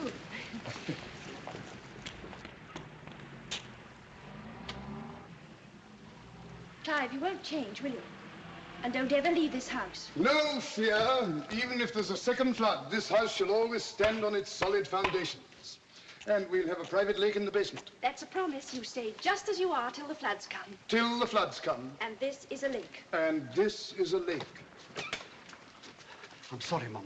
Mrs. Candia. I was at the top of the house. I wasn't expecting you so early, sir. Well, Murdoch, this is the wife. So you're Murdoch? Yes, madam. First time I've ever heard him answer anything but yes, sir. Everything is under control, Mum. I've had the telephone installed, sir. You have? Good. The agency, I've got a lot of cooks for you to see, Mum, but I've got plenty of Well, flour. come along, let's get vegetables, inside. Potatoes. Yes, sir.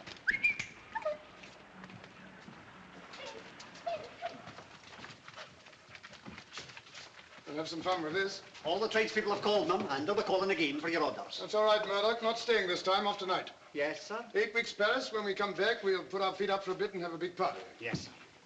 I got your letters from the club, sir, on the wee trade. Ah. I'm so sorry, Murdoch. You took such a lot of trouble. Oh, that's all right, Mum. We're used to it.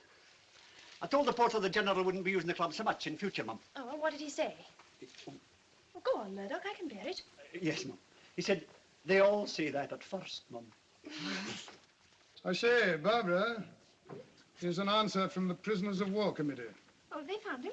Yes, Oberst Kretschmer Schuldorf, 2nd Regiment Uhlans of Guards. Ah, Camp 7, Hardwick Hall, Derbyshire. For I'll tell. Darling, Mm-hmm. let's postpone Paris. I'd love to meet him.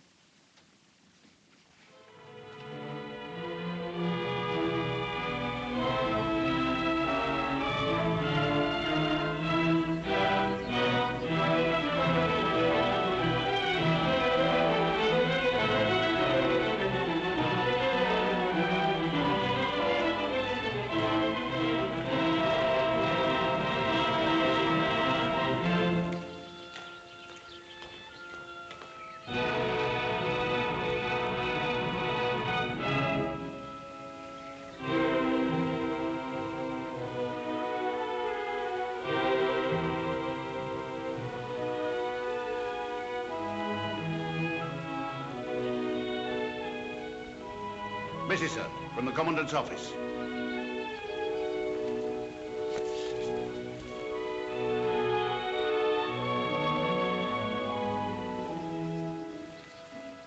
No answer. Excuse me, sir, but I don't... No answer.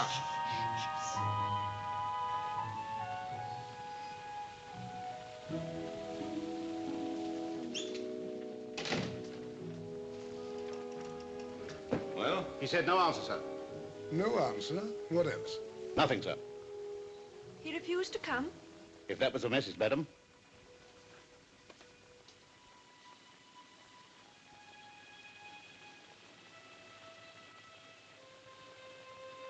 Why is very much printed like that? It was a joke we had. Where was the Oberst?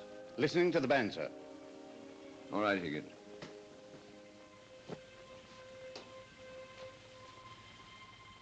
was thinking how odd they are. Queer. For years and years, they're writing and dreaming beautiful music and beautiful poetry. All of a sudden, they start a war. They sink undefended ships, shoot innocent hostages, and bomb and destroy whole streets in London, killing little children. And then they sit down in the same butcher's uniform and listen to Mendelssohn and Schubert. Something horrid about that. Don't you think so, Clive?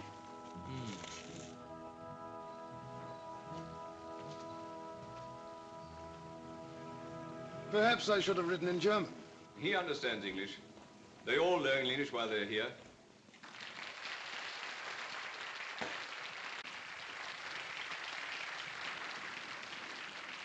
Major Davis, do you mind if we went down and had a try? Perhaps it was because of the music. There's an interval now. Well, by all means, try, sir.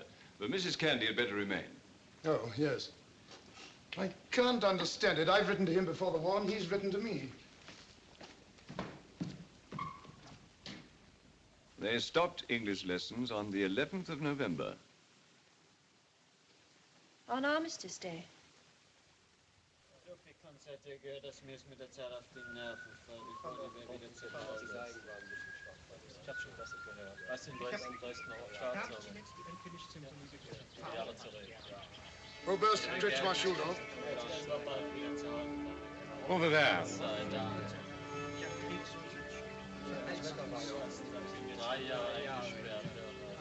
Theo.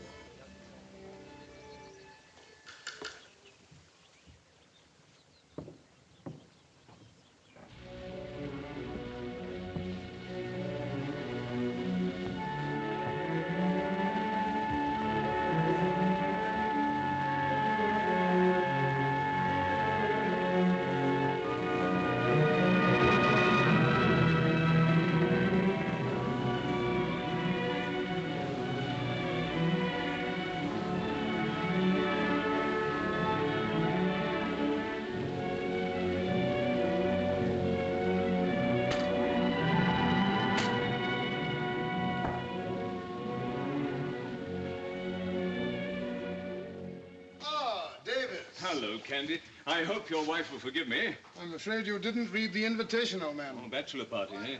Well, if I'd realized your charming wife wasn't here, I shouldn't have been in such a hurry. Never mind, we'll find you something. Oh, don't worry, I've had dinner on the train. I've come straight from Victoria. Leave? No, duty. Well, come and have a glass of milk.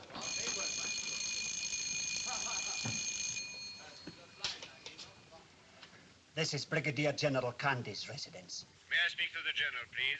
And whom, may we ask, is speaking? Tell him it's Oberst Kretschmer Schuldorf speaking from Victoria Station, and tell him I'm leaving London tonight. Do you mind repeating the name, sir? Oberst Kretschmer Schuldorf. Thank you, sir.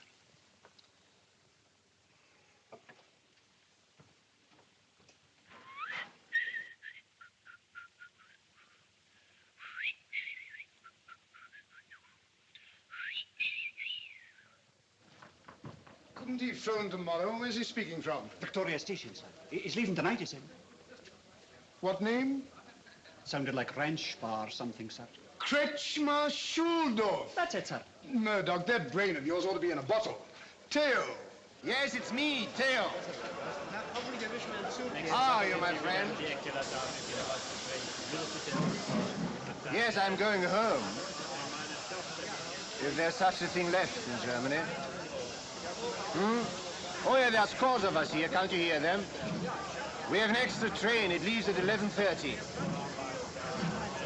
Yes, we are on the guard. Clive, I may still call you Clive now you're a general. Cut the cackle. What have you got to say for yourself? Look, I am sorry. I'm terribly sorry. Because of our meeting at the camp. I was a silly fool. Yes, and I felt I had to tell you before I leave. I must ring off now, Clive. Good luck to you all. Major Davis. Yes? Come here a moment, will you? I'll send you back to Derbyshire if you're not careful. Now, you just sit tight and we'll come and get you. All right. I won't run away. Would you mind, Lieutenant? You Prussian stiffneck, the only way to get you is to kidnap you. Now, let's have a look at you. You've worn well, old chap. You've still got my mark, I see. And you still need a moustache. When were you captured? July 16. You were lucky you missed the worst of it. I would prefer to have been unlucky. That's what you think. Have you heard from home? Have you got any children? How about Edith? What shall I answer first? Edith is all right as far as I know. And, yes, we have 2 children. Boys, eh? Now, that one's exactly like Edith. Carl, yes, he is, isn't he? Oh, I almost wish we had no children. What? Oh, what future can children have in a beaten country? Oh, you Germans, you're all a bit crazy. You wait till you meet Barbara. She'll tell you what's what. Who's Barbara? My wife. Oh, of course you don't know I'm married. You'll get a bit of a shock when you see her. Shock? I'm sure she's charming. Oh, I don't mean that. You wait and see. Of course you won't see her. She's gone out to the theater with her mother. Never mind. Now, have you got any more snapshots? Tell me all about yourself. In fact, neither of them were much good. Gentlemen, this is my friend, Oberst Kretschmar Schuldorf. Sir Archibald Blair, shining light of the Foreign Office. How do you do, Oberst? General Betteridge. How do you do? I've heard about you, Oberst. General Keane. How do? Major Michael Cornish and his brother, Major... John Cornish. Admiral Sir Merton Barrow of the so-called senior service. Commodore Brendan Crester. Ditto. Major Davis, you know. Intimately. Colonel Hopwell, aide to the Governor of Gibraltar. How do you do, my dear fella? Sir William Rendell on the Viceroy's staff. How do you do? George Metcalf of Uganda. Sir John Bembridge, just back from Jamaica. How do you do, sir? Colonel Mannering, known to the press as the uncrowned king of Southern Arabia. How do you do?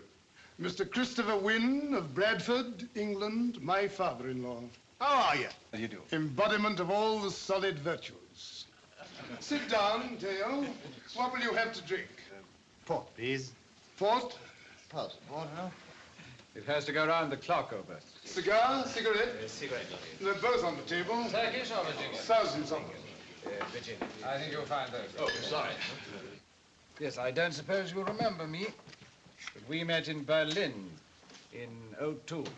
Oh, did we? Ah, Barstow. Colonel Barstow of the Royal Air Force, Oberst Kretschmar Schuldorf. How do you do? Don't get up. I'm glad to see you on your way home at last, Oberst. Thank you very much, General. Can't imagine anything more awful than being a prisoner of war in England. I don't think it is much good anywhere. Oh, my dear fellow, in this country, people poke their nose into everything. Did you get any letters from spinsters? Yes, we have. Yes, I thought so. They started a campaign to write to prisoners of war. Not our taps, mind you. Oh, it wasn't so bad. We had books, concerts, lectures. I'm sure your camp was well run. German organization is very thorough. Bit too thorough for us. Was the cooking good? It was English cooking. Fellow's got a sense of humor. My daughter Joyce started a campaign to better the food of the German prisoners. I remember the government was also charged with overfeeding them. Oh, we're not too bad. Drink up, Teo. Gentlemen, your health. Cheer up. Good luck. By the way, what have you done with old Tiger Bloomfield? At Victoria, he's in the bar of the Grosvenor. He was hostage for the Oberst. Now, where is the sense of guarding officer prisoners nearly a year after the fighting's over? I imagine it is more to protect us. Protect against what? People. What people? Your people. How do you mean? They can't be adjusted from war to peace as easily as you can, gentlemen. I think you'll find that's not true. Do you mean to say that our people would attack you in that uniform? I tried to kill Englishmen in this uniform. My dear fellow, that's rather a gloomy point of view, isn't it? You've got the wrong end of the stick, old man. Of course, the war's over. Yes, there's nothing to bear malice about. You're a decent fellow, and so are we. I'm not a decent fellow. I'm a beggar, like the rest of all the professional soldiers in our army. The beaten country can't have an army, so what are we going to do? I imagine there'll be a great deal to do. But not for us.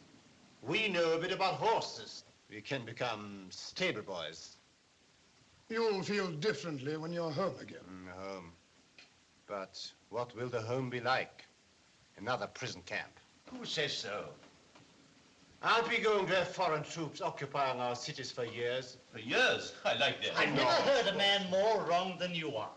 We don't want to make beggars of you. And we're a trading nation. We must have countries to trade with. But surely you realize that the reconstruction of Germany is essential to the peace of Europe. I can't see our taxpayers keeping an army in your country, can you, Candy? No, of course not. Read the papers, men, the English papers. We can't ask you to be our friends if we rob you and humiliate you, too.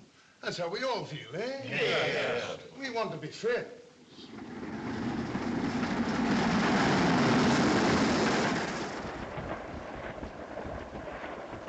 We want to trade with Germany, said one. A general said, we don't want to keep an army just to occupy your country. A general. Oh, they are children. Boys playing cricket. They win the shirts off our backs and now they want to give them back. Because the game is over. War is the most unpopular thing in England. They are already organizing pacifist societies. Their newspapers are anti-military. Wait a moment. Here we can get to something anti-military. This childlike stupidity is a raft for us in a sea of despair. Do you know what my friend the General Candy said? Don't you worry, old chap. We soon have Germany on their feet again.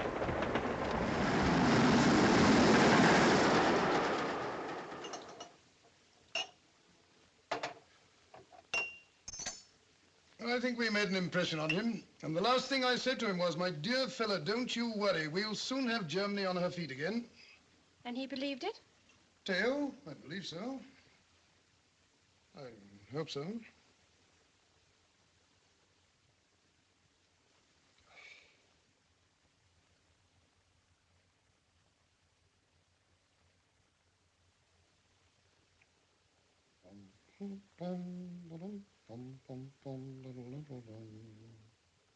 Darling, don't hum. Was I humming? Mm-hmm. It's a little habit you've got.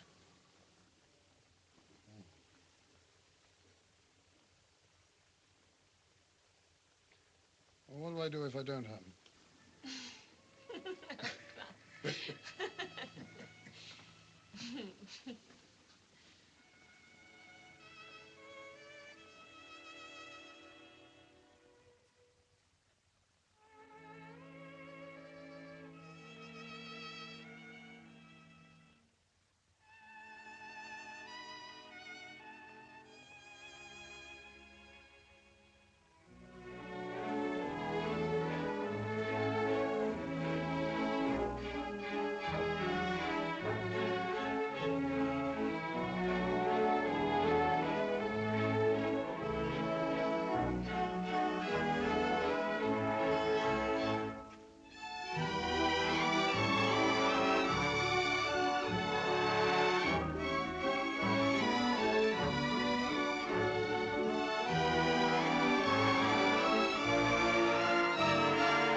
Kretschmer Schuldo. Yeah. This way, please. Your registration book and identity card, please. Sit down.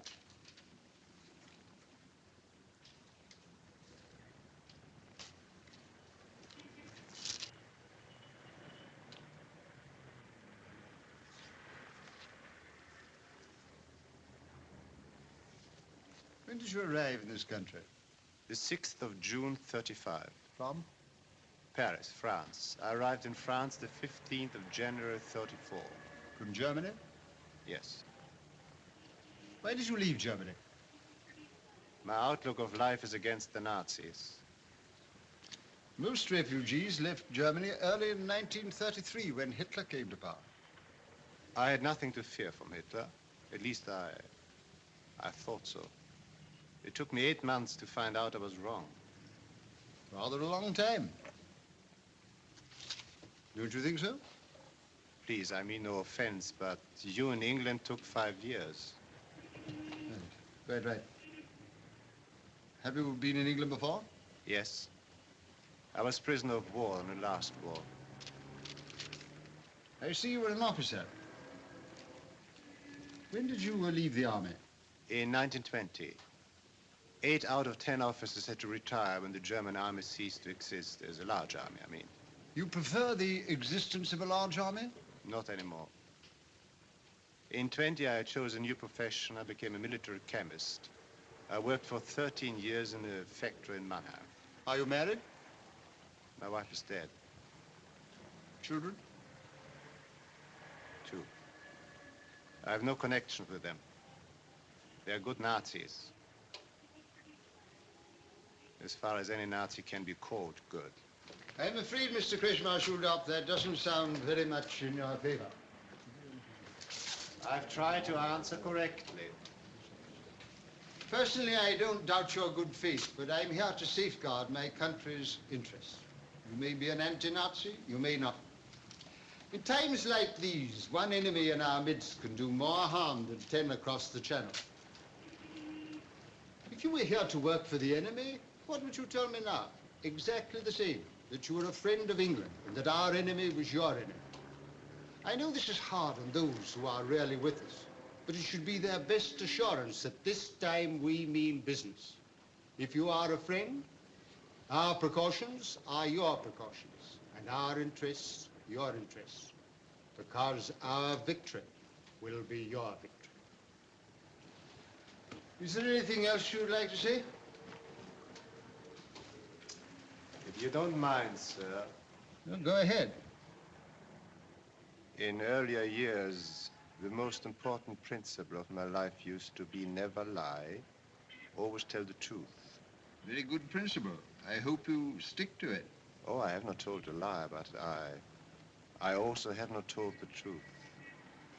The refugee soon learns that there's a big difference between the two. The truth about me is that I'm a tired old man who came to this country because he's homesick. Oh, please don't stare at me like that, sir. I'm all right in the head. You know that after the war, we had very bad years in Germany. We got poorer and poorer. Every day, retired officers and school teachers were caught shoplifting. Money lost its value. The price of everything rose, except of human beings. We read in the papers, of course, that the after-war years were bad everywhere, that crime was increasing and that the honest citizens were having a hard job to put the gangsters in jail. Well, I needn't tell you, sir, that in Germany, the gangsters finally succeeded in putting the honest citizens in jail. My wife was English. She would have loved to come back to England, but it seemed to me that I would be letting down my country in its greatest need, and so she stayed at my side. When in summer 33 we found that we had lost our children to the Nazi party, and I was willing to come, she died. None of my sons came to her funeral. Heil Hitler. And then in January 35, I had to go to Berlin on a mission for my firm. Driving up in my car, I lost my way on the outskirts of the city, and suddenly, the landscape seemed so familiar to me. And slowly I recognized the road, the lake, and a nursing home where I spent some weeks recovering. almost 40 years ago. I stopped the car and sat still, remembering. And you see, in this very nursing home, sir, I met my wife for the first time. And I met an Englishman who became my greatest friend. And I remembered the people at the station in 19, when we prisoners were sent home, cheering us, treating us like friends. The faces of a party of distinguished men round a table who tried their utmost to comfort me when the defeat of my country seemed to me unbearable. And very foolishly, I remembered the English countryside, the gardens, the green lawns, the weedy rivers and the trees she loved so much. And a great desire came over me to come back to my wife's country.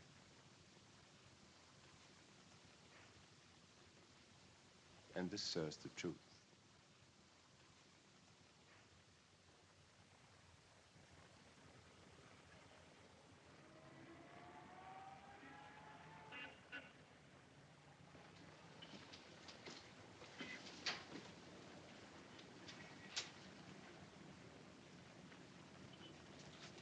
Haven't you got anyone in this country who knows you well? A British citizen? The doorman at the chemical works were offered my services. The police officers at the aliens department at Bow Street. Constable.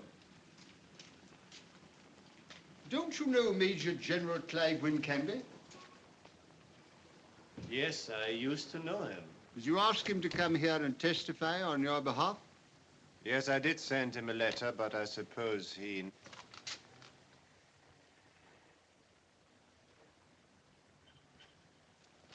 Theo, my dear chap, let's have a good look at you. By God, you've kept your figure better than I have. A bit of a bay window, what? You see, sir, I wouldn't be surprised if this fellow really disliked us. He comes to England twice in his life. The first time he's a prisoner, and the second time he's just about to be one.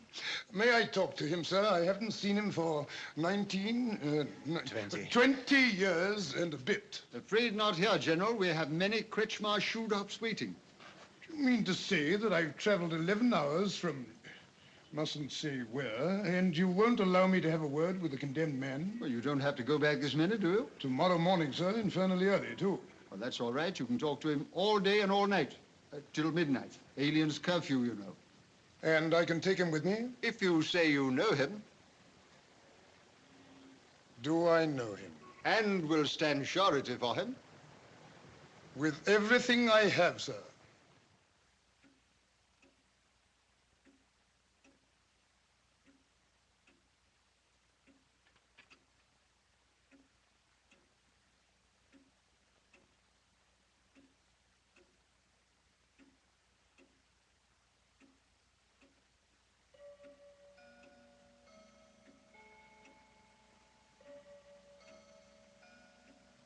Oh, it's time I was going. The night's young yet. Don't you remember curfew for aliens? Oh, yes. I have to be at home by midnight.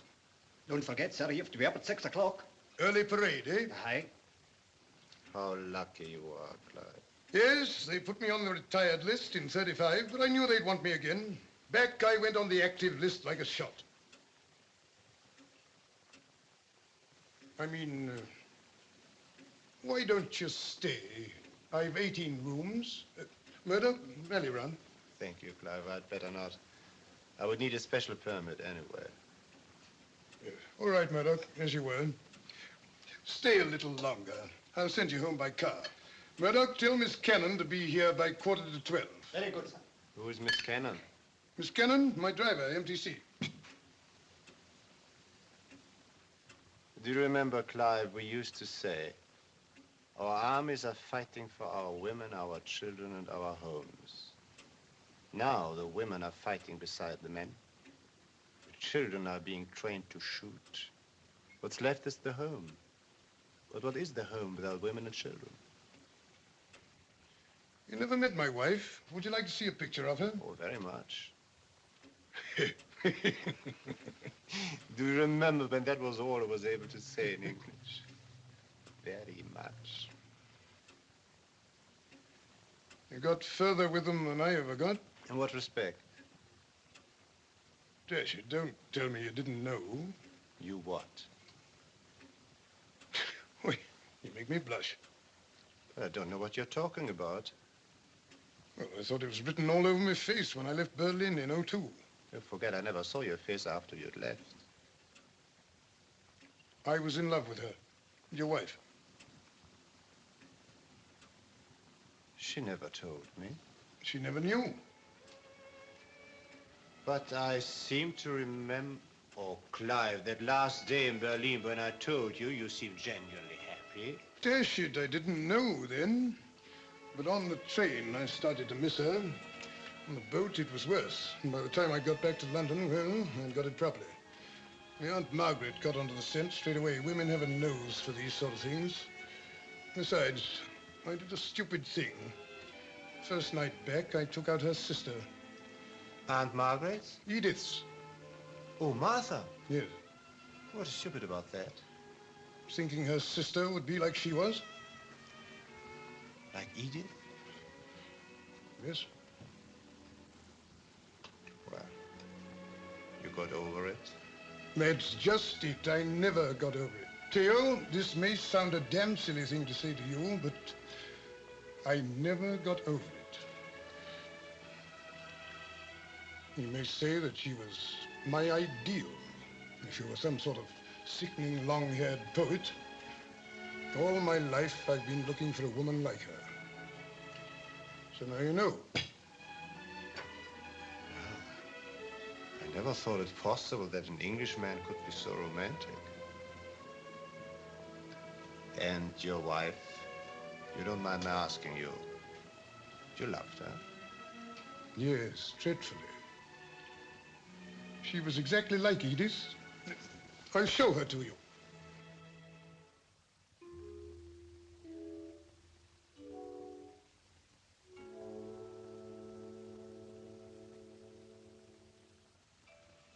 Oh, she's very lovely. But isn't she like Edith, eh? See the resemblance?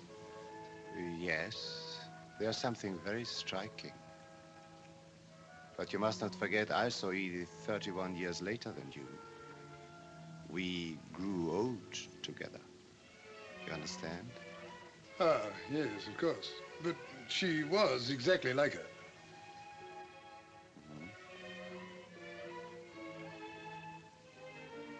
It's a strange place to hang such a lovely picture.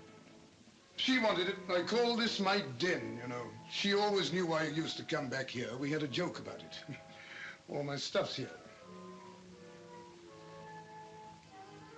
It'll be an awful gap without her.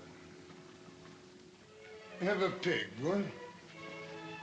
It must be terrible to lose someone very dear to you in a foreign country. It wasn't a foreign country, it was Jamaica.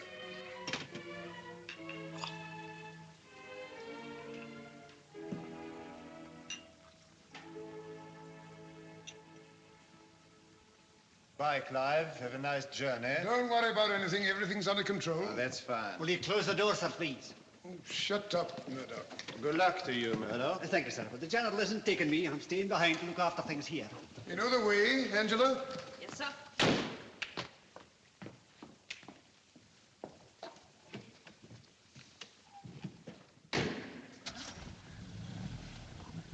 The door, sir, please. Did you see the warden? I'm the warden of this district, sir. Oh, it must be very difficult to drive in the blackout. It's not as bad as it looks, sir. I suppose you've done a lot of night driving. No, sir. I never drove before the war. What made you learn it? My boyfriend taught me. But not at night. Is he a good driver? Oh, first rate. He's one of the Bentley boys. Just now he walks on his 2 flat feet. He's a private in training. What was your job before the war, Miss Cannon? Photographic model. Oh, interesting work. Not bad. Bit hard on the feet. How did you know my name, sir? The General talked about you. Oh, did he? Mind if we try and beat the light, sir? No, not at all.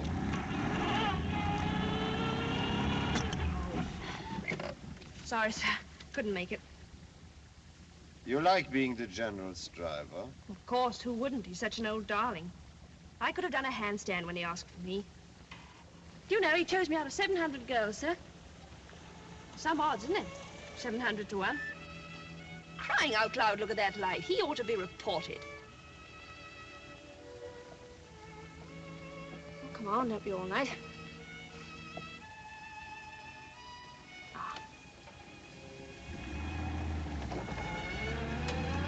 That's what causes accidents.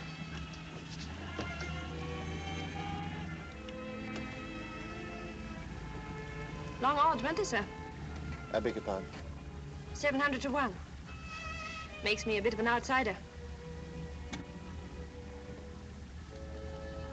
What is your first name, Miss Cannon? Angela. That's a lovely name. Comes from angel, doesn't it? I think it stinks. My friends call me Johnny. Is it this crossing or the next, sir? Oh, this will do, yeah?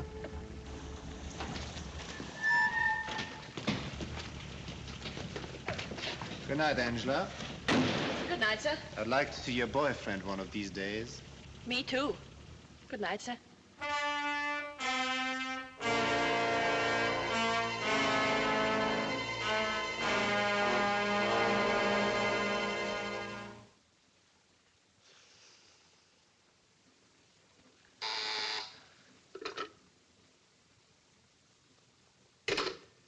He's on his way down now. For the love of Gilgood, go and stop him as he gets out of the lift. If you let him put one whisker inside the studio, you are out. Thank you, sir. This way, General. Thank you. General Wincandy? Yes? This way to Studio 5, sir. Mr. Herbert Marsh would like to see you, sir. Never heard of him. Yes, but he's heard of you, sir. Has he? Good. It's this way to the Studio 5, sir. What time does my broadcast start, precisely? Well, almost at 1, sir. 21:20, sir. Plenty of time. Excuse me, mister. Oh, shut up.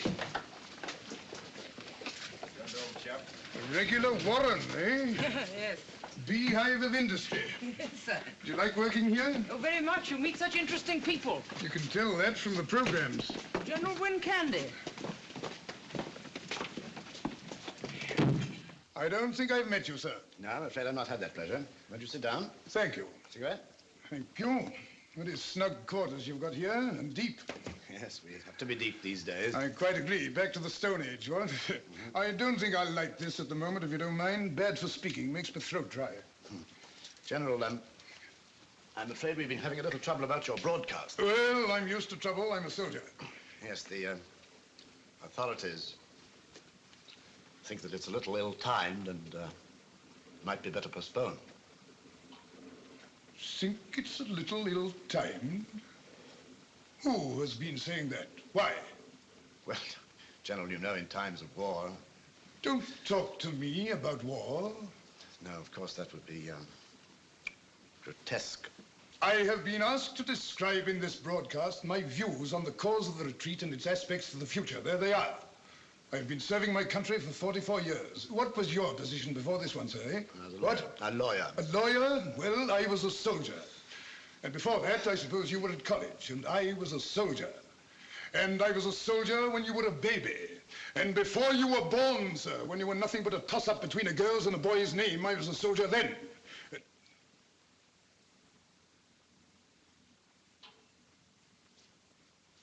I'm deeply sorry, sir.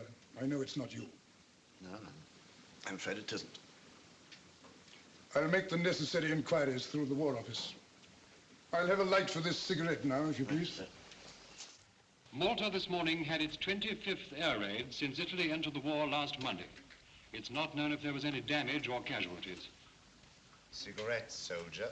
In yesterday's raids, 1 civilian was killed and 8 were wounded. That brings us to the end of the news and to tonight's postscript, which is given by Mr. J.B. Priestley. What on earth can have happened? Murdoch, do you think he's had an accident? I can't think, miss. I was expecting it. Why? I've read his speech. I thought they would cancel it.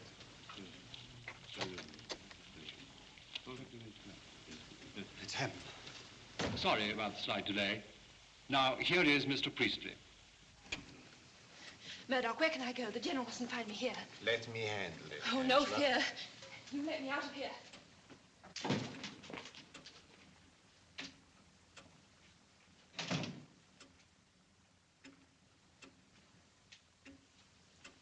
Hello, Theo? If supper's ready, you can serve it, Murdoch. I'm very sorry, sir. Hmm? Why? I shouldn't be here. I asked Miss Cannon to come in. She was anxious to hear your broadcast. Cancelled at the last minute.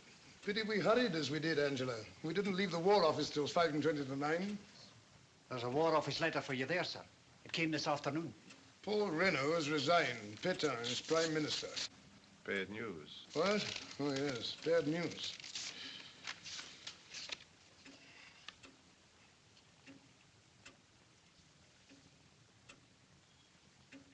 Sherry, sir.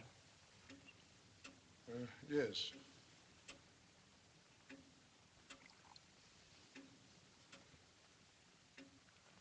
Sherry, miss? Sherry, Mr. Sir? Yes, please.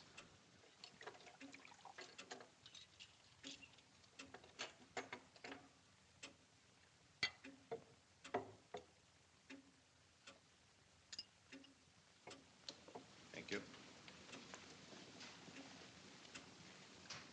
How is your fiancé? He's not my fiancé. Oh, beg your pardon.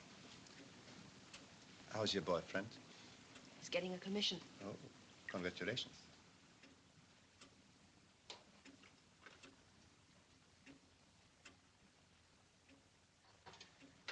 I ought to go, you know. No. Stay a bit longer. Say. Down the hatch.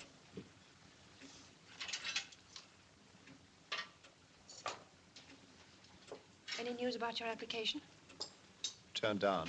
Enemy alien. But you're an expert. Why didn't you ask him? He knows everybody. She was away. Dinner served, sir. Yes.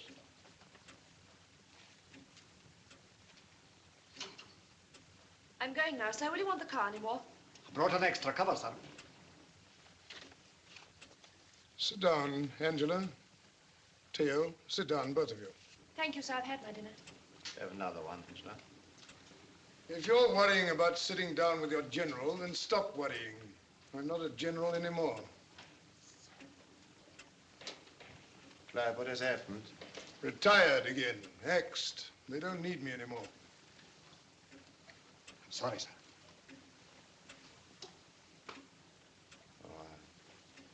I know how that feels. No, you don't? Oh, I was barely 45 when it happened to me.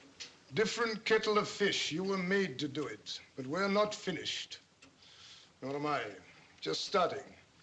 I've often thought a fellow like me dies. Special knowledge, awful waste. Well, am I dead? Does my knowledge count for nothing, eh? Experience, skill?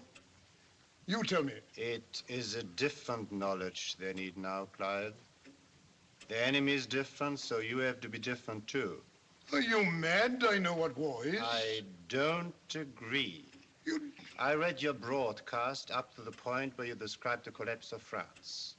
You commented on Nazi methods, foul fighting, bombing refugees, machine gunning hospitals, lifeboat, lightships, bailed-out pilots, and so on, by saying that you despised them, that you would be ashamed to fight on their side, and that you'd sooner accept defeat than victory if it could only be won by those methods. So I would. Clive, if you let yourself be defeated by them just because you are too fair to hit back the same way they hit at you, there won't be any methods but Nazi methods. If you preach the rules of the game while they use every foul and filthy trick against you, they'll laugh at you. They think you're weak, decadent. I thought so myself in 1919. I heard all that in the last war. They fought foul then, and who won it? I don't think you won it. We lost it, but you lost something too. You forgot to learn the moral. Because victory was yours, you failed to learn your lesson 20 years ago. And now you have to pay the school fees again. Some of you will learn quicker than the others. Some will never learn it. Because you've been educated to be a gentleman and a sportsman in peace and in war. But Clive, dear old Clive, this is not a gentleman's war. This time you are fighting for your very existence against the most devilish idea ever created by a human brain. Nazism. And if you lose, there won't be a return match next year. Perhaps not even for 100 years.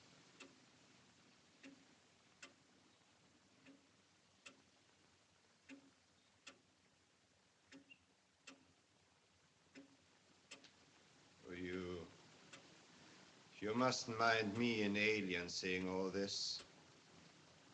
But who can describe hydrophobia better than one who's been bitten and is now immune?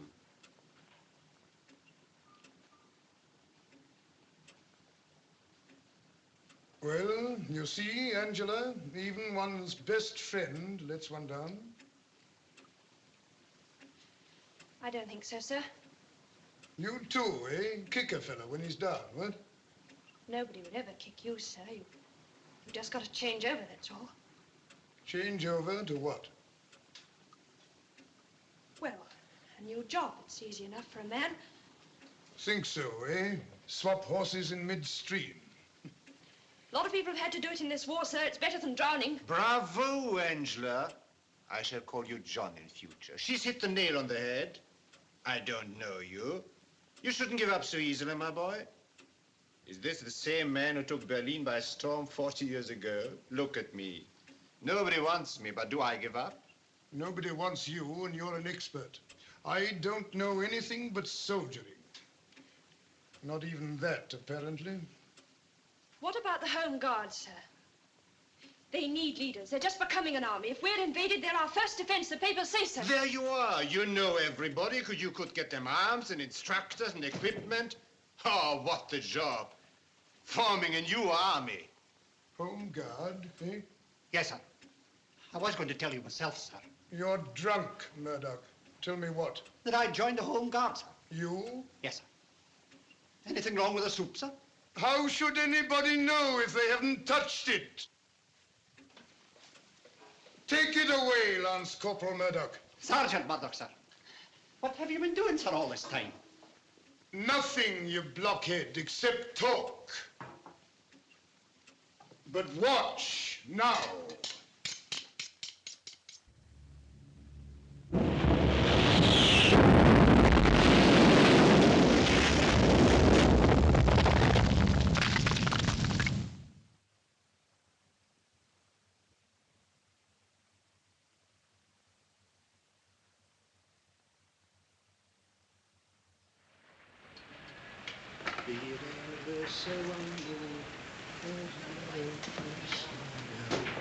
Hello, what's this?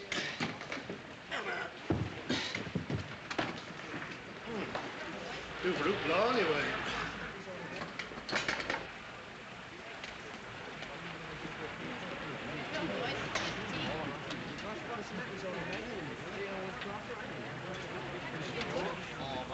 Hi, missus. 2 basins for me and me old China. Oh! Get your skate, son. See this Major General Clive Wincandy? Blimey, what a moniker. Fill it up. And moved to Royal Bathers Club, Piccadilly. Should think he needed a bath after this lot. Good luck to the old bastard. Still here?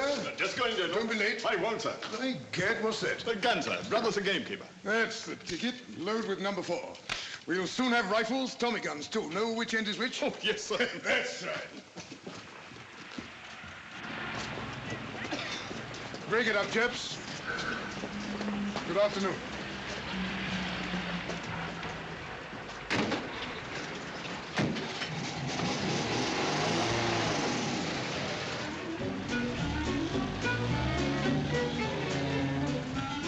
By gad, we'll have the proper weapons, or I'll know the reason why, eh? I won't leave that damn doorstep. I'll make a stay-in stroke or a sit-down strike or whatever they call it.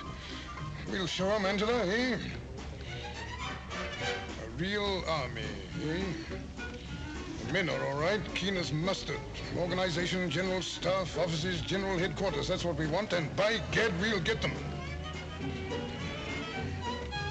You hear, Angela? Yes, sir. Give me 1 year, 6 months. I'll show 'em.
Take the afternoon off.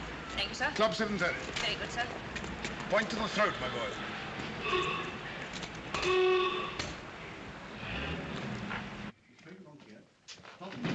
Gentlemen, this is Der Tag, what?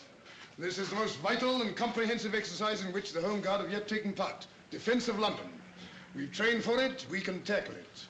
We'll put up a good show, eh? We'll show these youngsters there's life in the old dog yet. Gentlemen, war starts at midnight.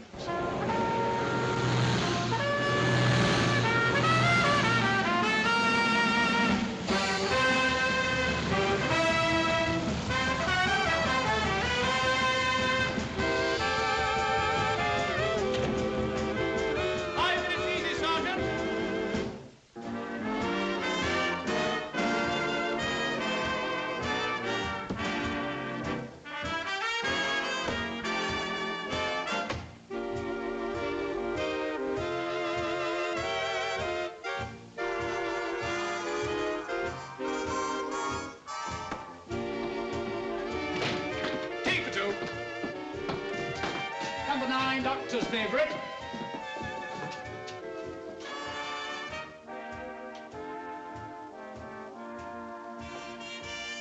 Gotta go in a minute. Why? Got a job on. Oh, you would have. Come and have a look.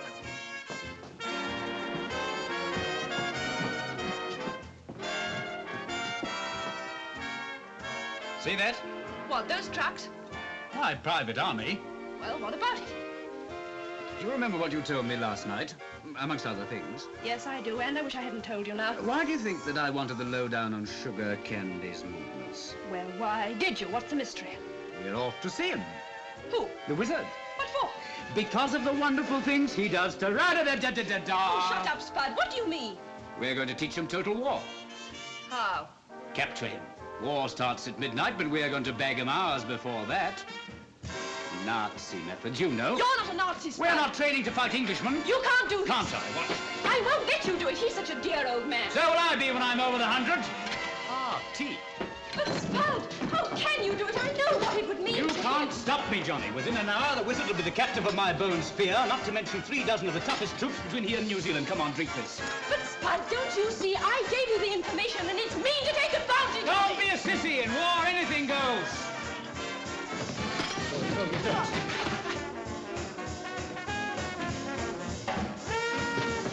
Here, stop there. Oh, darling. He's dead. Oh, Mr. Marshall. Spud!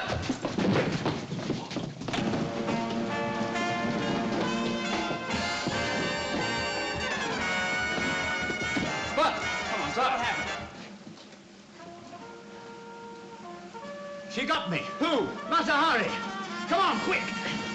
Oh, no. Well, any luck? Not a hope. She's halfway to London by now. She's gone to warn the wizard. Come on, get my tin hat. Get after her, quick. Hi! Who's going to pay for the fee? The sergeant's mess. Oh. Huh? Yes. Oh! Mr. Marshall!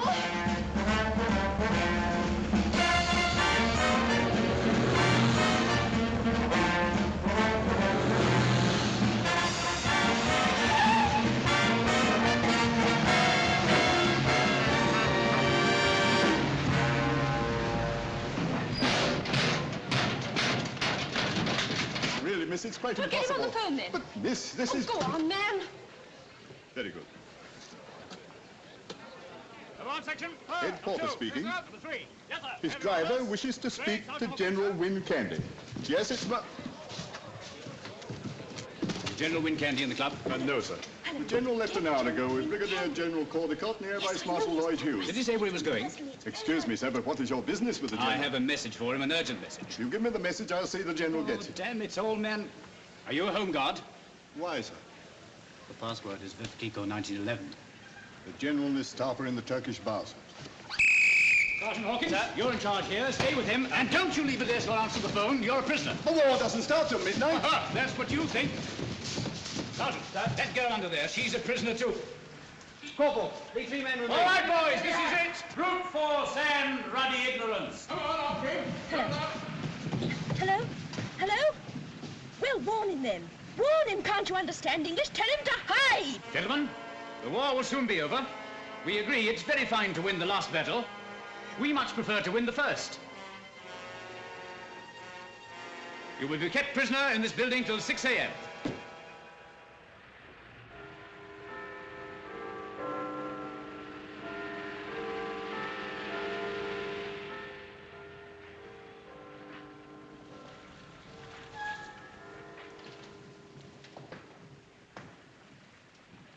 It's all right, sir. He's still there.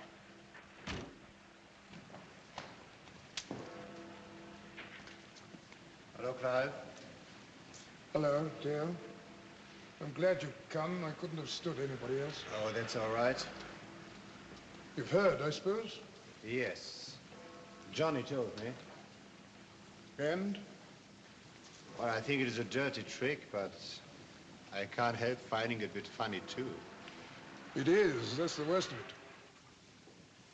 What do you think is going to happen now? Officially, this young fellow would be brought up before a court of inquiry and the exercise repeated some other time. Will there be an inquiry, sir? No, there won't. I'll see to that. Where is he now? Well, Spud, sir? Oh, he's with his men. They are marching into London.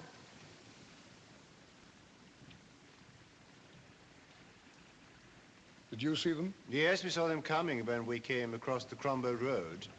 The whole army with bands. How did they look, eh? Well, Clive, I must say Oh, they looked okay.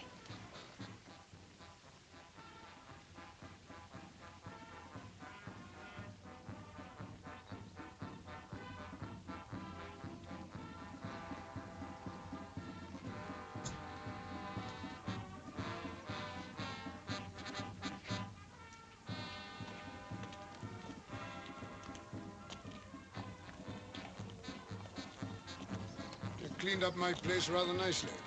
Oh, they built an emergency water tank there too, sir.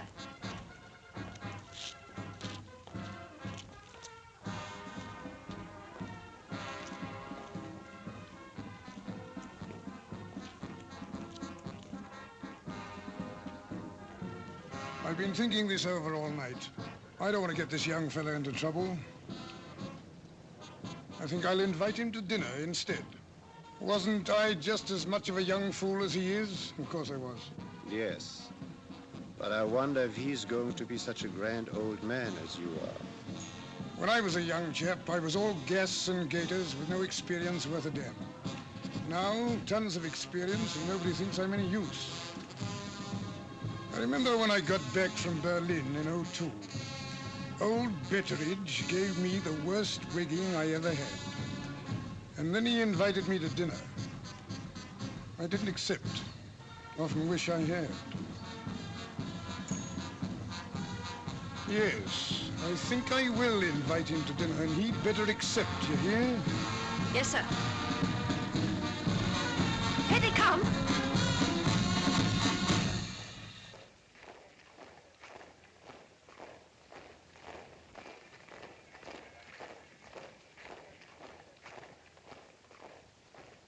That's a promise. You stay just as you are till the floods come. Till the floods come.